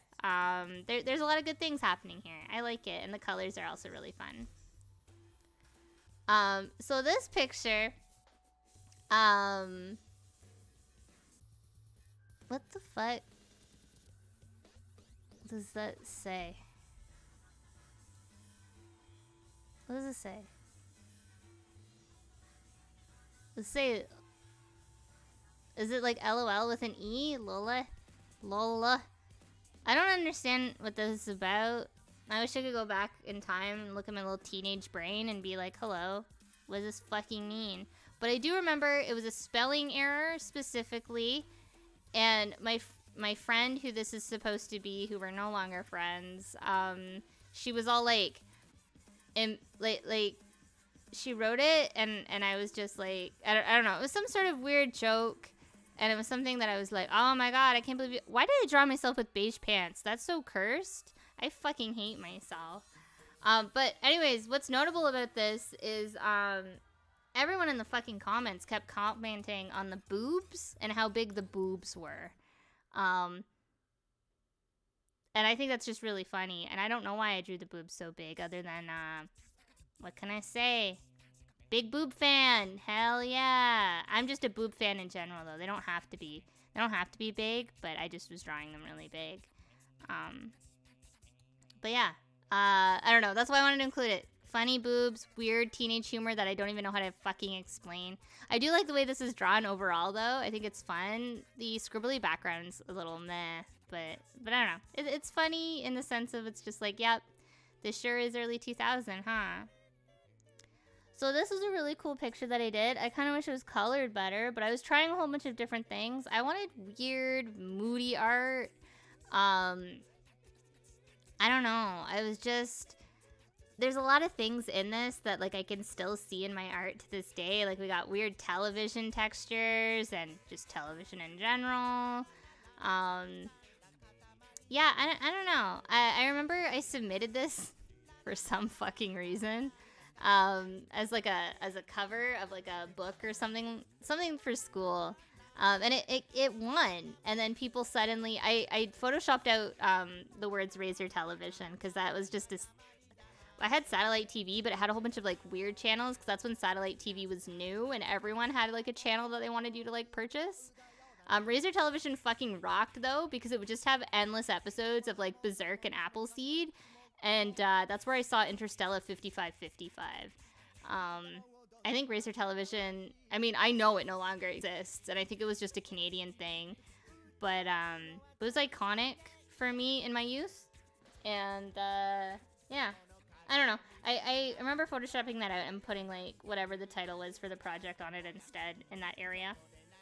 But I remember there were a whole bunch of kids like rallied against using this because they just didn't like me. It wasn't had to do anything with like my picture itself. I remember actively they were like, we don't want her to fucking have this picture on this project or whatever. It super sucked because I won by a voting system, and then they like took it away from me just because they didn't like me. So now I got more booby art because of course. I'm just gonna change the song. Give me a second. So, I mentioned previously that I made a Flash game that was like, what do you call? It was, a drag and drop dress-up doll game. And I actively, like, I used this drawing as a base. And then I drew all of the artwork and stuff like that over top of it. Like, as far as, like, different shoes and different outfits or whatever. Because I thought this pose was, like, perfect for it. So this was my persona at the time. I didn't have long brown hair, but I really wanted my long brown hair back because I had cut it all off. I had the bisexual bob going on, and I think my hair was like a weird color because it was in that transitional phase where my mom wouldn't let me re-dye it pink, so it was like this terrible like peachy yellow color, and then the green had gone like yellow as well. So I was just like daydreaming about having long brown hair again because my hair just looked so ugly and my mom wouldn't really let me fix it. And she's supposed to be dressed up as a weird version of my character Yuki, which was the orange panda we saw previously. I like that her mittens look like little punching gloves or something like that. And I also like that it's tits out, except they're also censored. I don't know. There's a lot of like fun stuff happening here and a lot of bad stuff all at the same time. But I think this picture is cute and has potential. Maybe I'll revisit it and like redesign it. Okay, so I really like this one. Man, I drew a lot of this little Sonic spider guy, huh? I actually really, really like this piece, and I think it's aged really well. I just really wanted to draw something with like spider webs. And, like, I don't know. I know it's kind of weird because spiders, like, shit out webs and stuff. Learning about animals with Pluto 101. But yeah, I don't know. I really like this. I think it's really, really cute. Aw, thank you, Neo. Thank you. Yeah, I wanted to just try something more with him, and I always really liked how spiders kind of like gather up all their little legs and shit like that. I actually have a terrible fear of spiders, but I find them like quite fascinating. And I also like what I did with my signature in the bottom. Like, I don't know, there's a lot of cool things happening here. Maybe I'll revisit this one too. I do actually, seeing so much artwork of Arachnid makes me want to like go back and maybe try and redesign them or something. So I don't know how many of you remember way back when, but there was like a falling out with like the admins on DeviantArt around this time, and Jark was one of the admins. And I don't know what he did or why he was stepping down, but everyone was drawing this "We support Jark sort of art, and even though I was a kid and didn't fucking understand it, I was like, yeah, I support him too. I hope he's not an asshole, and I hope he wasn't leaving because he was an asshole or something. That's all I have to say on that. But I do actually think this drawing specifically is very adorable, and I remember being really proud of it at the time, and I honestly just want to go back and, like, maybe I'll just trace it and improve, like, small little things about it. I really like this. I really like this, and I think if we recolor it, this could be really cute and just, like, completely erase the whole, like, yellow and Jark element. Jark was also a little yellow alien, just for reference of that. But yeah, I don't know, this picture's really cute, but God, I don't know shit about Jark other than he was an admin. Although that's really scary to just, like, climb onto that bandwagon. Have no idea what the fuck it was about. Maybe I'll look that up later and, like, regret showing you this. I don't know. Alright, so now we have... This, I think, is really good art of Random Person and his family. So from left to right, we have Random Person, Nobody, No Name, and Anonymous. And I think this is really good. I feel like that really captures Anonymous's energy. She's just very hyper. Definitely ADHD. That's not me making a funny. Like, she definitely is just high energy, very not focused. Me. She's just a same brain.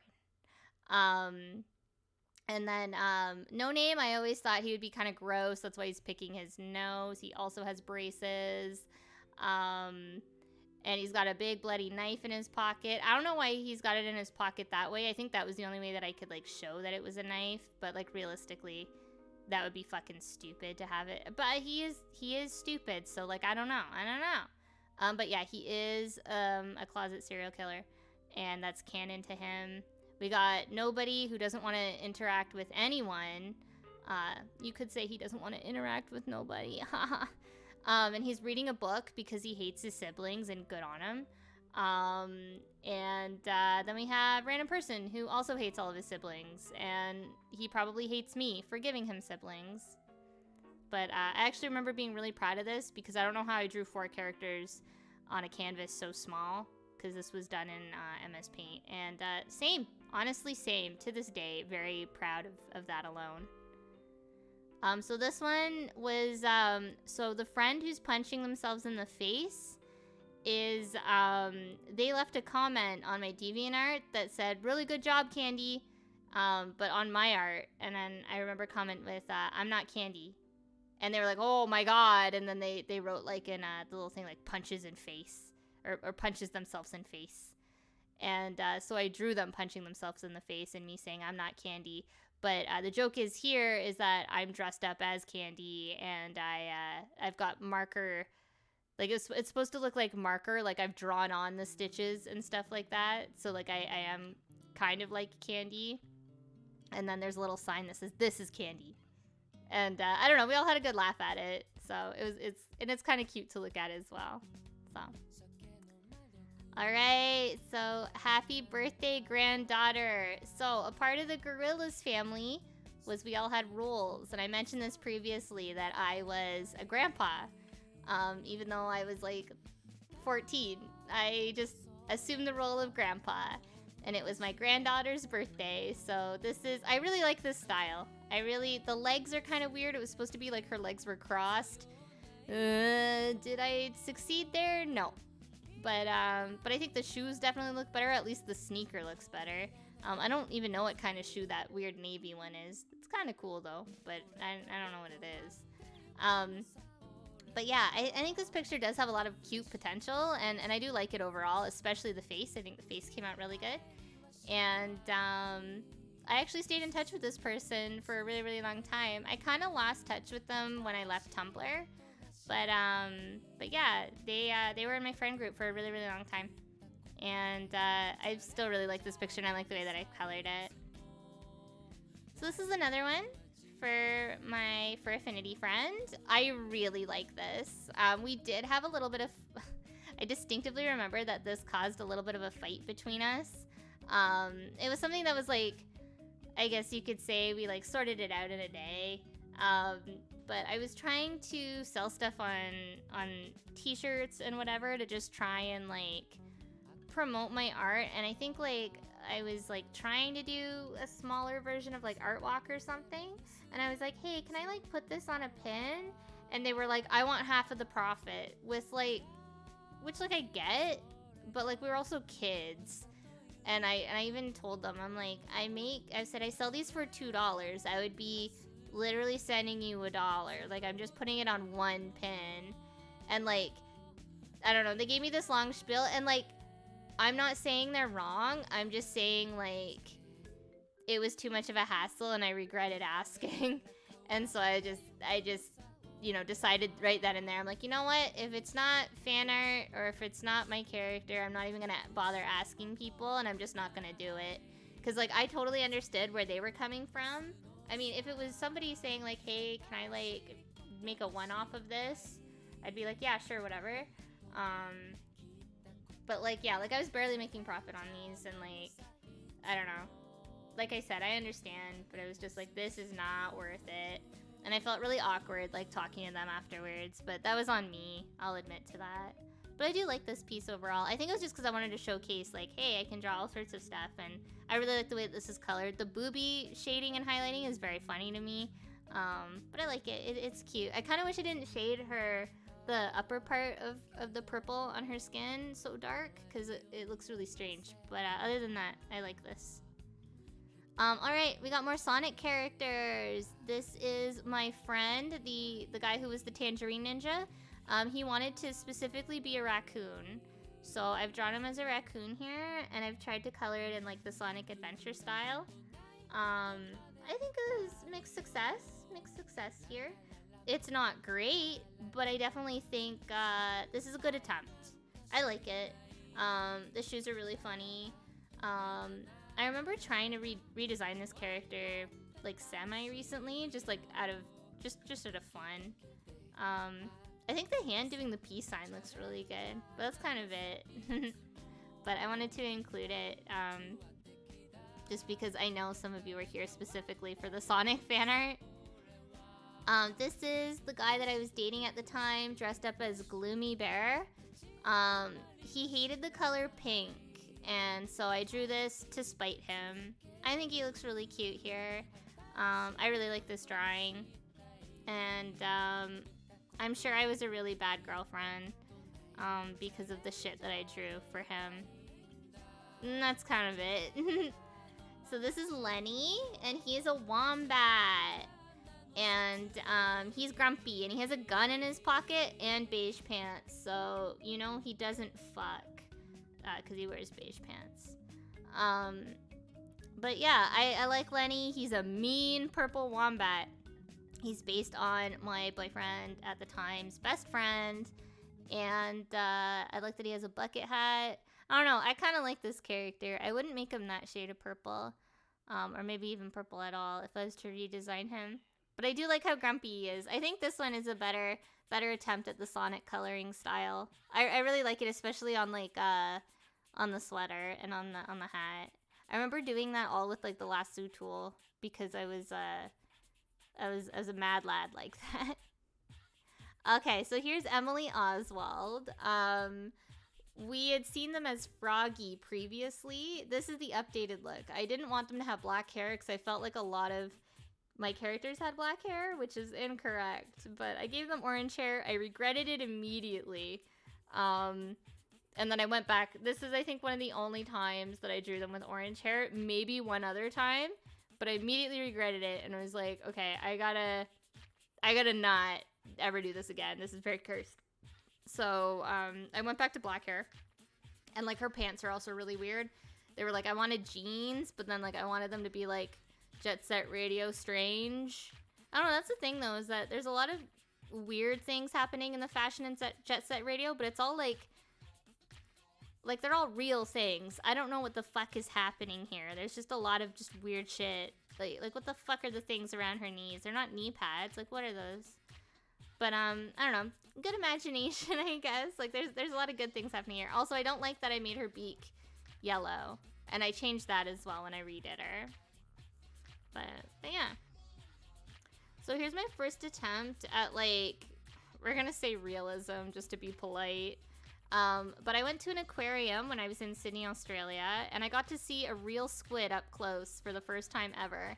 And it was so cool, and I really wanted to capture the way that they looked in the tank.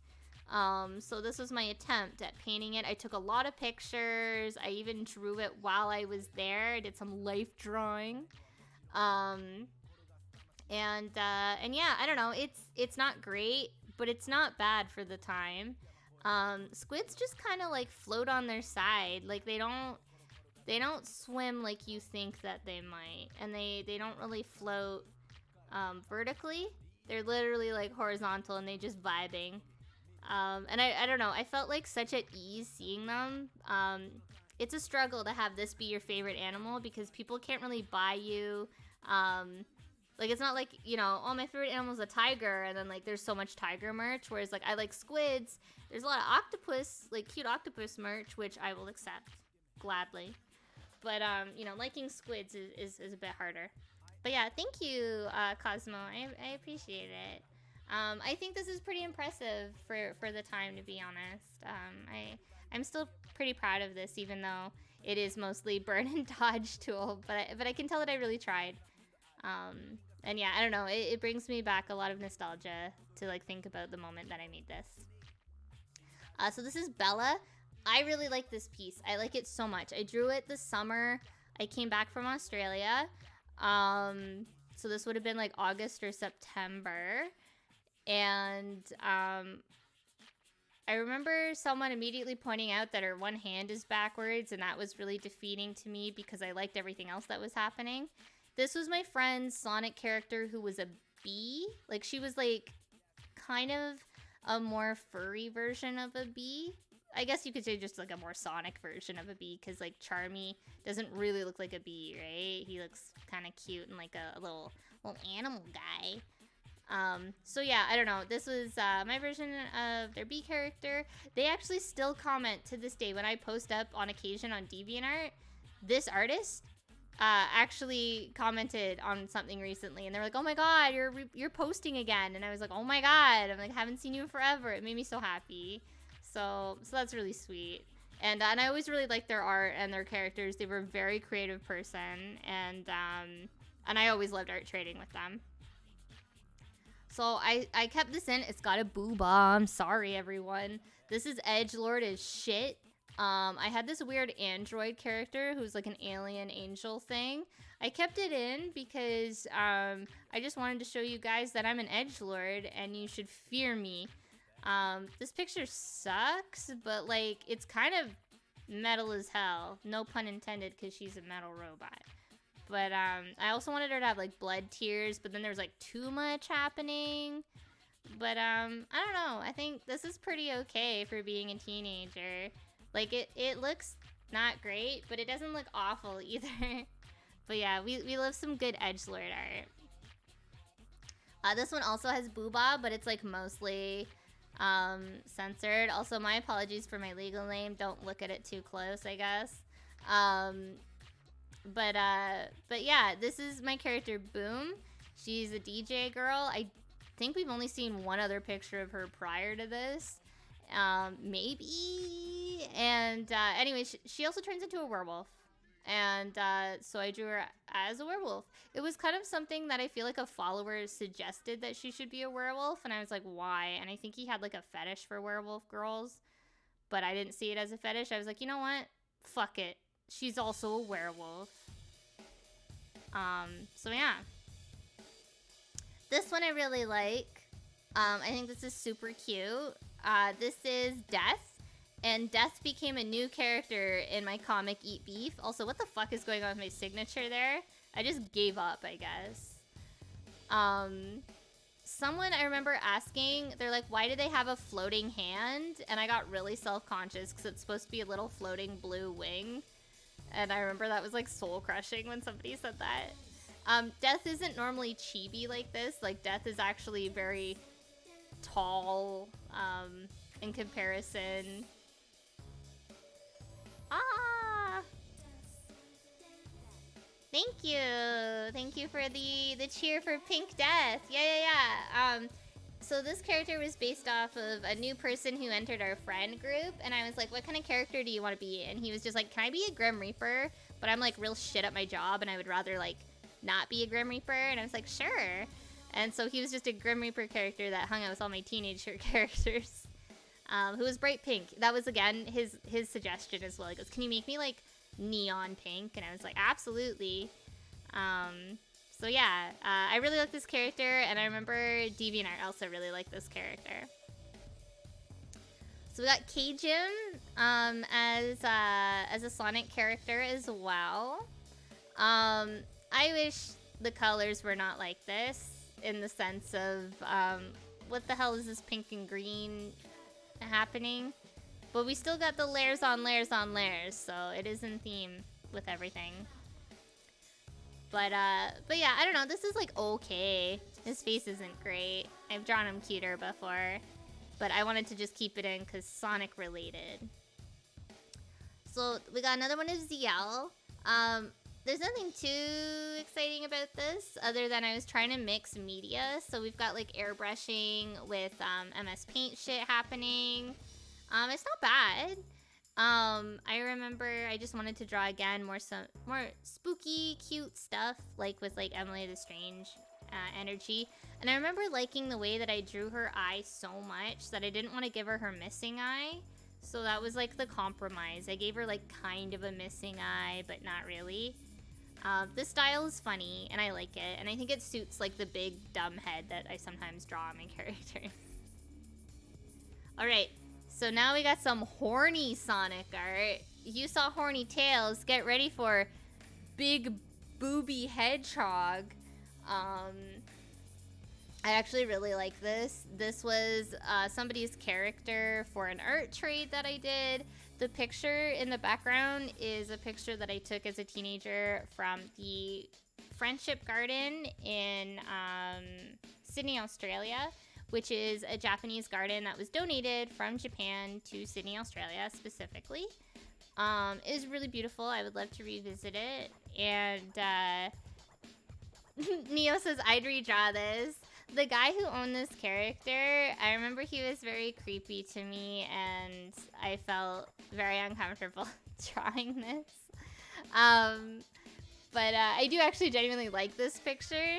And I think I've nailed the Sonic style. I'm actually really impressed with how good that face looks. Like, I'm looking at this and I'm like, not bad, little me. Good on you. But yeah, I don't know. It's really funny. I love how fucking circular the boobs are, and how like they barely have hips. It's just like boobs, rest of outfit. Like, I don't know. It's just very funny to me. So here's my character, Demo Kazoo. We love him. I was actually redrawing him the other night on my Discord server. I was pulling out old art and redrawing it. Demo Kazoo is wearing some stuff that I actually own. I actually have that flame belt, and I had a crop top similar to that as well, with a little bunny skull on it. And I mean, the pants are just, they're, you know, unique. We'll say unique. This was another picture I took from Australia. I don't know, I just loved I don't want to say nightlife, because like that makes it sound like I was clubbing or something, but night walks in Sydney were really, really nice and pretty quiet, and I took a lot of really cool like moody pictures. This one I think was more like sunset. I don't think it was nighttime yet. And you can kind of tell that with like the tree area or whatever. But yeah. I just loved all the signage and stuff that people had in these little outdoor mall areas. Demo Kazoo was obviously inspired by my trip to Sydney, Australia. He specifically beat up tourists because what inspired him was when we went to Steve Irwin's zoo. When you got onto the bus, you could pet a koala on your way to the bus. But all you had to, like, all they asked you to do was just touch its back and go on. But because the koala is cute, everyone was touching his head and petting it as if it was a dog or a cat. And so by the time we got up to it, it was fucking pissed off because their ears and head are very sensitive, and they're also drunk all the time.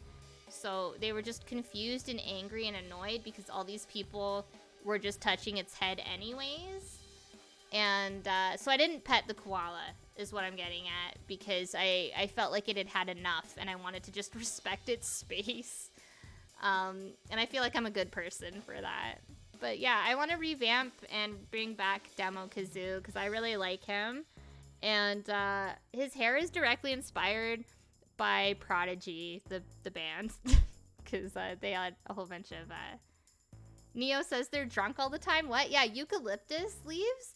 They make them super pissed out of their mind. Like they are genuinely impaired. And they just shit on themselves all the time, so they're also stinky. So, yeah. They're a mess. Like, I don't know what the animal kingdom was thinking when they made koalas. So this is a little picture I made of the guy I was dating at the time's little brother. It was his birthday, and I forget. I actually really didn't like his little brother. He was a bit of a shithead and constantly was trying to just get us in trouble. Just because he was a little shithead. I don't really want to like pick on this kid too much because like I would like to think that he's better now. And that was just like annoying little brother antics. But I felt bad for him on his birthday. I forget what happened, but I drew him this just to like, you know, call a truce for the day and be like, hey. And he really liked playing Guitar Hero and Rock Band, so that's why it says Future Rock Star. And he was really happy with this. I think I was nice and like I printed it on a shirt or something for him. So yeah, that's what this is. I really like the picture. Overall, like the art and stuff is, or not the art, the colors that I chose are really fun and more layers on layers on layers. He didn't have this outfit, but I think it does still look like him. So this is Tick and Talk again. This is the second time I think we've seen them. Again, Talk's design has not changed much. She's just very iconic. I love her hair. She's so cute. I haven't really updated her design like ever. Like I think I've just always kind of kept it this way. I don't know why I stopped drawing hips around this time. I was going through some, I think, body issues, and so I was obsessed with being very small, and so I was drawing a lot of my artwork very small, and there was just a lot of, like, problems with that. But, you know, still like Big Booba, so we got the Big Booba. Tick's design has changed a lot. I wanted her to have, like, kind of heart hair as well, but then I was like, no, she should have star hair, and then that didn't look good. She's gone through so many revamps. How she looks today is really good. Like, I'm pretty happy with her design now. But yeah, this was, also, I want to just say before anyone else says it, those are not their nipples. They have kind of like, I guess you could say pasties. A lot of people on DeviantArt would always make comments about their nipples being like star or heart shaped, and I'm like, come on, they're not nipples. Grow up. Look at my booby art, but grow up. Anyways, so this is drawn for my ex, and he shared with me this story when we were dating about the Lego pirates. And the story went that his dad bought him... This story's really good. So his dad bought him this really elaborate play set, and he spent like all day building it for my ex when he was a kid. And then my ex got really excited once it was all built and they were playing with it, and then his dad left, and then my ex decided to just smash it. And he had a really fun time breaking it. And then he went over to his dad and he goes, it broke. Can you fix it? And the dad was like, sure. And then he came in and of course it smashed into a million pieces. And he's like, oh my God, what happened here? And my ex said that he lied and said that pirates came and did that. And his dad was like, pirates? And he goes, yes, the Lego pirates. So now whenever I like see broken Lego, I'm like, oh no, the Lego pirates have been here. Like, I don't talk to this person anymore. We haven't dated in like decades, but the Lego pirate story is always very, very funny to me, and it's something that I think about, like, semi-frequently whenever Lego is brought up. But, like, I don't know, little kid lies like that are so funny to me. So I wanted to draw us, like, as children, playing Lego pirates. So that's what that is. I actually really like this drawing. I think it's super cute. Yeah, can I get a yar in the chat? But yeah, it's cute, and I really like the way that I've drawn us. I used to collect ladybugs when I was a kid, and I had a pair of red pants that I really, really liked wearing. So that's where my outfit is inspired from. And he really liked dinosaurs. So here, I'll put a yar in the chat as well. I want to be a pirate too. Yar.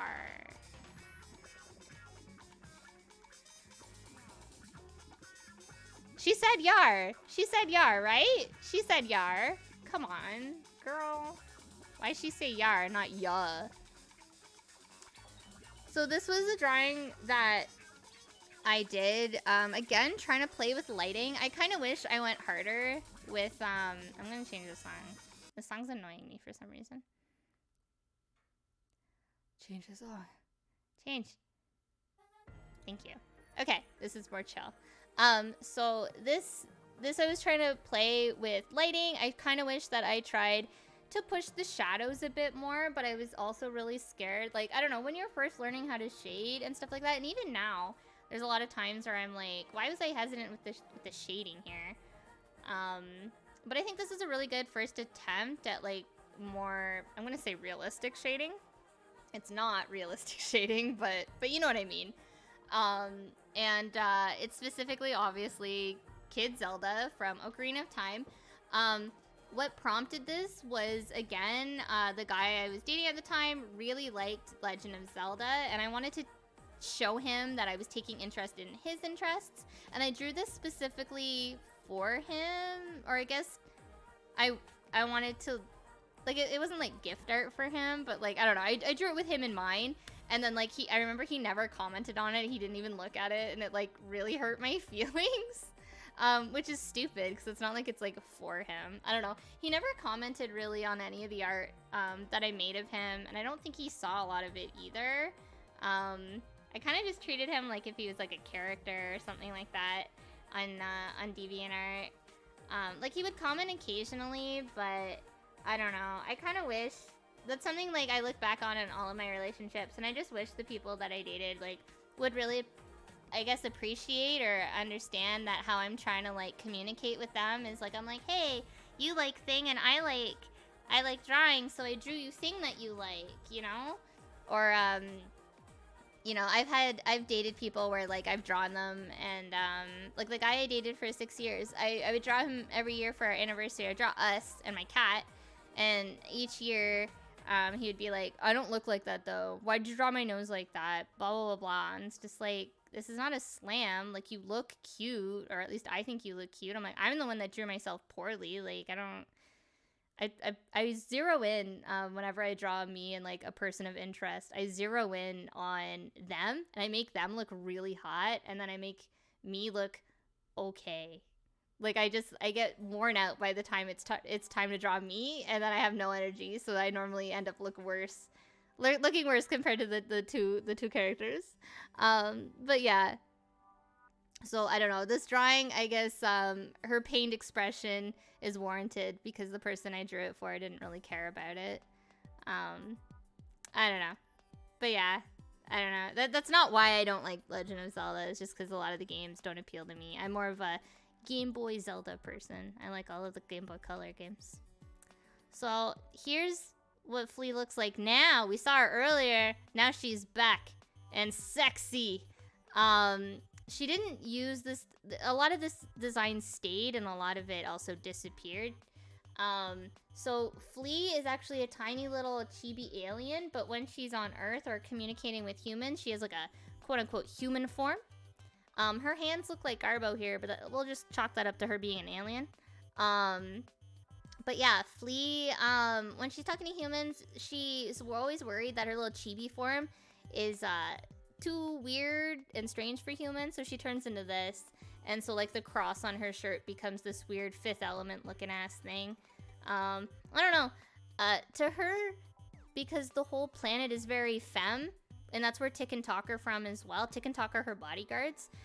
They don't really care about like covering up. Like they cover up their bits, but like showing off body is not a big deal. So I liked always them interacting with normal humans in my story, because everyone would be like, whoa, you gotta cover up, and they're like, why? We are covered up. Like they don't understand like this is like, you know, horny looking. I don't know. I always liked playing with that idea for some reason. Is that a good idea? I don't know. I also kind of liked how I tried shading the weight in the fabric on her little pink skirt thing. But yeah. So this is another really iconic picture of Zombie Lily. I was starting to put borders on my art around this time, and you can kind of see it in this one. You couldn't see them on the previous ones because they just blend into the black background. But this is Zombie Lily. I think this is a really good, it really captures her very well, I think, as far as what kind of character she is. And, man, Animal Crossing. Katamari is like too upbeat for me. I'm so like, let me change the music. Gotta tone it down, Katamari. Oh, this one also kind of goes off. God, my computer's like chugging. I've noticed that it's kind of like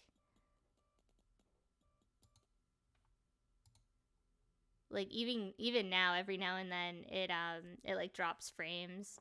I don't know why. My computer like updated, and it's been like struggling to do like the most mundane shit. But anyways, yeah. Thank you, Neo. We all love Zombie Lily. I agree, and I hope that's true. But yeah, I think this really captures Zombie Lily's character, and the mismatched shoes, the dress that's over top of her like it is an actual like dress, and she's wearing it with jeans, which was the style at the time. A little Simpsons reference there.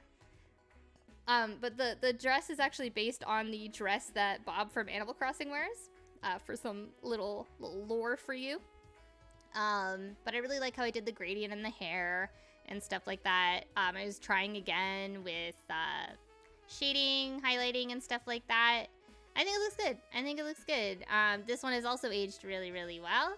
I submitted this for a back cover of that book, and I remember because she has a kitty hoodie, everyone thought that she was a cat girl, which is fine, I don't care. And people have drawn her as a cat girl before because they thought the same thing. However, the critique I got back from when I submitted this this is again the back of a book that this picture was submitted for. The critique I got on this was, can you make it a horse? Because the school's mascot was a horse. And I said, that's her hoodie. I said, I can erase, like, the cat ears, but, like, I can't make her a horse. She's not a horse. And they were like, well, we don't really want, you know, because we're not a cat. And I'm just like, what? So I actually took out my submission because I felt like that was such, like, a weird... I was like, these people don't understand this. I'm not gonna bother. So I don't know, whenever I think, and when I look back at this, I'm like, can you make it a horse? That's where my brain goes. So now we got more Sonic. So I got my friends in the Sonic. So now I was drawing Sonic of my friends, and now my other friends were drawing Sonic, and now I'm drawing my friend's Sonic characters. So this is my friend Alina again, and this is her Sonic character. I'm unsure what kind of animal that they are. A part of me wants to say like a wolf or a cat. I want to say that they're probably a wolf, knowing Alina. I actually really like this. I like the way I've drawn the hair a lot. I do remember that they did have different colored paws. Cosmo says, can you just recreate the entire thing, but like as a horse? No big deal. That's honestly how it read to me. It was really weird. It was like, you know, I'm just reusing art to like save time, right? I don't know. High school, what a trip, eh? But yeah, I really like this picture that I did for Alina. I remember she really liked it too. This was specifically for her birthday, because I remember this was September, and her birthday's like September 4th or something. I hope she had a good birthday this year.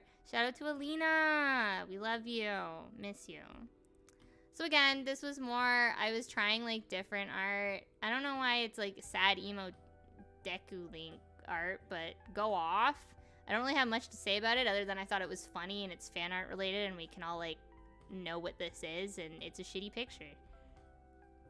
So here's a school assignment that I did. We had to do something that was like school spirit related and like submit it. And so I drew the guy I was dating at the time, me and his best friend, and like we all had some sort of purple accessory because my school, we would have like school spirit days and they're like, wear purple. And it's just like our school. Okay, so the school I went to, our mascot was a shitty little horse. It wasn't even a horse. It was a colt, which is like a baby horse. And then on top of that, our school colors were silver and purple, which are like the shittiest color combination. So to make up for it, my school had like a ton of school spirit.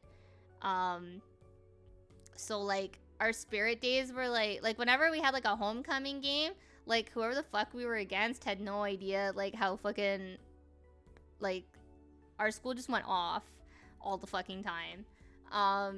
That being said, of course I was very antisocial and all of that gave me a lot of anxiety and I didn't like it. But this was my like little, I guess, submission or whatever the fuck you want to call it. And basically for the assignment we were going to draw this and then we're going to digitalize it. So you'll see that later on when I digitalize it. But this was like the original concept. I actually really like how my ex-boyfriend looks here. He looks pretty cute with his blonde hair. I like the way that the hair is drawn, I think, the most, in the big smile. Also, his friend with like, I like his facial expression, how he looks like sick.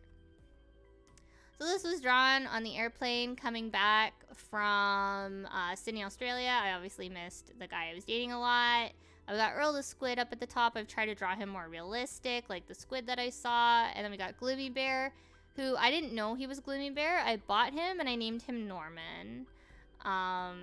But when I got home and I like posted it up online, everyone was explaining to me. I was like, what is this bear? And everyone's like, oh, that's Gloomy Bear. And I was like, oh, sick. So then I knew who Gloomy Bear was. But for a long time, he was just Norman. And Why Can't We All Be Happy was written in the little banner thing because I was listening to this song and there's like this, I really like the way that the singer says that lyric. And I also felt like there was a lot of turbulence, get it? Because I was drawing this on an airplane. But there's a lot of turbulence in our relationship between like our families and stuff like that. Like my family did not like him and his parents really didn't like me for many reasons, like on both fronts. I don't know. It's not a good relationship. And I just kind of wish that they would leave us alone and just let us just be teenagers in love. And like, so that, I think that's why I was just like, this lyric speaks to me. It's like cringe fucking teenage love art. But like, I think there's a lot of interesting things happening here. He's saying cha because he would just like, I don't know, he would like greet me like that. He would like throw up a peace sign and be like, cha. And like, I don't know, he's a little weirdo. But that's probably why we were dating. And then here he is. I drew him in a weird sort of like stick figure sort of way. I don't know. I kind of like it. I like that I did like different colored line art and stuff like that. I think this was 100% Photoshop as well. I just really like this piece. The art style here, you're gonna start seeing it a lot more. This is like the beginning of it, so it's pretty notable. So I took fashion class at school. I bombed it pretty bad. My teacher didn't like me and she kind of did everything she could in her power to like set me up for failure. And I 100% believe that. That's not me just being like a bad student or whatever. I wasn't a bad student. I got picked on a lot and a lot of the girls would sabotage my projects. And like, I remember my teacher actively being like, well, don't draw attention to yourself. It's just like, no, these girls come for me. You don't understand. So anyways, we had to make portfolios to put all of our projects in, like paperwork wise. And she gave us a whole bunch of fashion magazines to like go through and make a collage from. And then I just made this with it. So it's me, and I think it's supposed to be like, I don't know what's coming out of me. Maybe it's my soul. My soul is leaving my body. I don't know. Weird teenager art. But I like the idea of this. The painstakingly, like, you know, cutting it out so it's all like perfect for what I need. Like this is cool. I did a lot of art like this as a kid, like in elementary school, and then I just tried to like make it better. The more I like did it as the older I got. Maybe I'll revisit this. I really enjoy doing stuff like this. And now I like draw better, and I think I could do something really cool. But yeah. I actually just, my mom actually mailed me the original of this recently. And I was like, oh, hey, I'm like, haven't seen this forever. So, I don't know. I like it. I think this is neat. It's cool mixed media. So, this is an art trade I did with an artist who I thought was really, really cool. I really liked how he did the bullet hole in his chest. He's obviously a zombie character.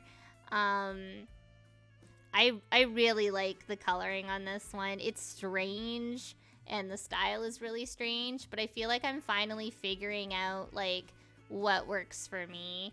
I like the star Photoshop brushes. Like for how ugly some of the brushes are that I used here, this is good. I really like it. And I remember they were really happy with this, too. So now I've drawn random person in this style. I distinctively remember drawing this in math class. I really like it. Again, oh yeah, random person. I like that he's holding like a Sega controller, but there's Xbox logo in the background. He was a big Xbox stan. He fucking loved Xbox, but his Xbox didn't work right after he stuck a piece of bologna in it. I think that's unfortunate because I wrote him to be like 25, and I don't know like what 25-year-old would fucking do that. But I don't know, it was funny at the time to just write your characters to be stupid as hell. But yeah, I don't know, I like it. I think this picture's cute. So here's the digitalized version of the school spirit. I feel like I didn't care about the text, honestly. A high one? Yeah, a high person would definitely put a piece of bologna in their Xbox, I guess. Bologna lore, yeah, we stand the bologna lore. But yeah, so, we definitely have, we got, the digitalized version of this. I really like, I don't like how I came out in the middle, but the two on the opposing side look really, really good. Like, I like how the friend came out and my ex. They both came out really, really good. Not exciting overall, though, I guess. So, this is my Naruto fan character. Now, hear me out. I've never seen Naruto. I don't know shit about Naruto. I drew this specifically because I had a friend who had basically got into Naruto too late. And they were upset that everyone was done with their Naruto phase and they wanted to roleplay Naruto and no one would roleplay Naruto with them. So I said, I will roleplay Naruto with you. So I made this character. This is my character, Haley. So what happened here is I made her. She's blind and she's telekinetic. And she actually has eyes in her hands. Just like, I think there's another character that has an eyeball in his hand. But yeah, so she's got eyes in her hands and stuff like that. What super sucked is that, like, Avatar would come out later. And her hair and her eyes would look a lot like Toph's, unfortunately. And I would refrain from drawing this character after that because I did not hear the end of it once that became a thing. Everyone was just like, this is just Toph, but for Naruto. And I'm just like, oh my god. So that kind of sucked for me. I have tried to like revamp Haley because I think there's a lot of cute things happening with Haley, and you know, I think there's potential with her. And like when I revamped her years later, you know, it was so easy for me to distance her from Naruto because I didn't know anything about Naruto.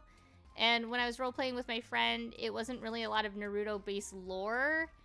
If I remember, like, I didn't really need to know much about it to roleplay with my friends, so. But yeah. So now I got more Frog Finger DJ. I really like this piece. It's fun, it's funky, it's super bright. Weird little curls everywhere. I'm here for it. I'm here for it. This is like, I know little me would fucking hate me saying this, but this is like Tim Burton if he wanted to like use like a much brighter color palette. Like this is like with the little curls and how like lanky and stuff everything is. I don't know. This is a fun piece. This is a fun piece. I really like it. This was an art trade I did. This was somebody on DeviantArt that I was pretty close friends with. And this is their elf character, and they asked for them to be holding a cookie or something like that. I actually, again, really like this piece. I really like this style. The style was actually controversial on DeviantArt. I remember a lot of people were saying that they didn't like how thin I was drawing characters, and it caused me to get a lot of backlash. But I didn't stop drawing like this until I like genuinely didn't want to draw like this anymore. But I do distinctly remember that being a huge issue and comments that I used to get about this. So this is another picture I took. I think I took it. I don't really remember. But this is my character Lemon. She is a cute little punk girl, and she's walking her dog. I don't know, I wanted to put more characters and backgrounds, and that's what I did. I don't love this picture, but I think there's some cute things going for her. I wanted her to have some sort of like hippie fashion, because like that was kind of becoming like the style, was to like homemade clothes, baggy clothes and stuff like that. All of that was coming into fashion, and a lot of my friends were starting to dress like that. So this was like, I guess my take on it was to just make a character like that, because I didn't want to draw like that, but you know, I was seeing it everywhere. And the dog's actually not that bad. I don't really like drawing like animals, but dog's not bad. Dog's not bad. So now we got some Scarecrow X random person art. I don't think this is good, but I wanted to include it because it's drawn in Flash. And I think it's just really goofy to look at.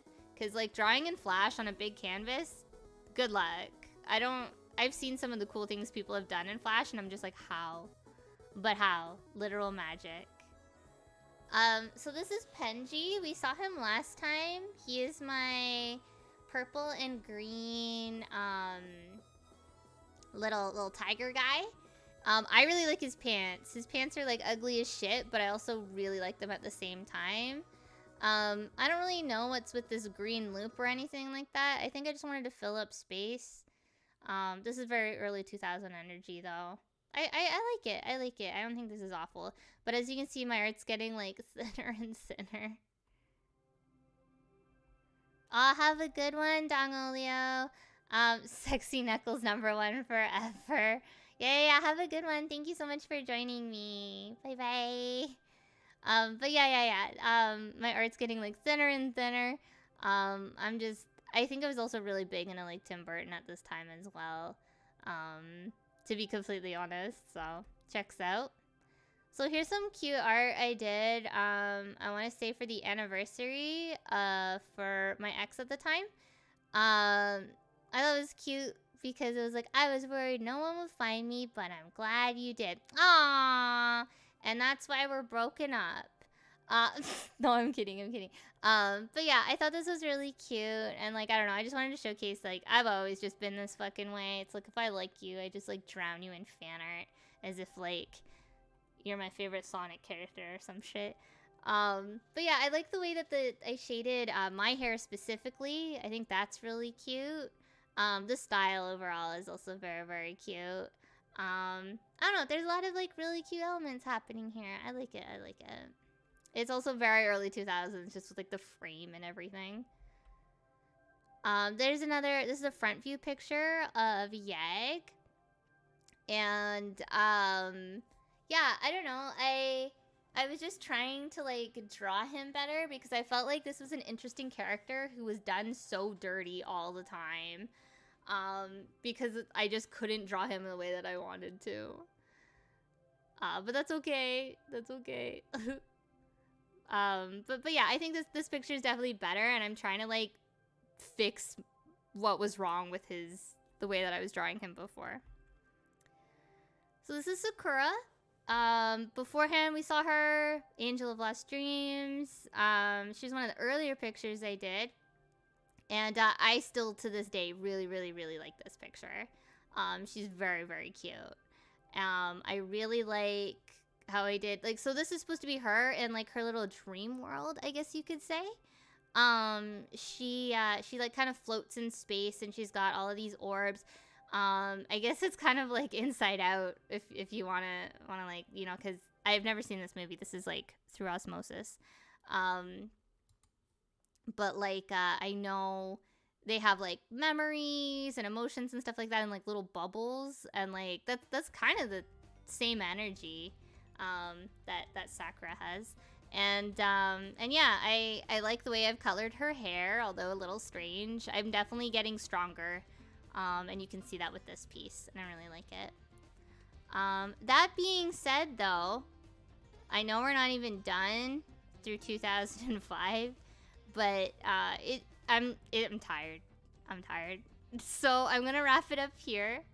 Next stream will not be an art review. I will play a game or something, just to take a break from this. But we're gonna come back. We're gonna do another art review. Definitely. Because I do have a lot of really cool stuff set up for you guys, but like I just don't have the energy. I've drawn too much. 2004 and 2005, I just popped the fuck off. And then after that, I draw like 30 things a year, if that. But yeah, I'm going to call it here for this one, because this is a pretty strong piece, and I just wanna like leave on like a good note. But yeah, next time we're gonna be, I don't know, I'll stream something for you, that's not old art, and hopefully we can all still have a fun time, and I'll figure it out. Neo says that they're impressed by the sheer quantity. Yeah, no. 2004 and 2005 were such like a peak time in my art and my creativity.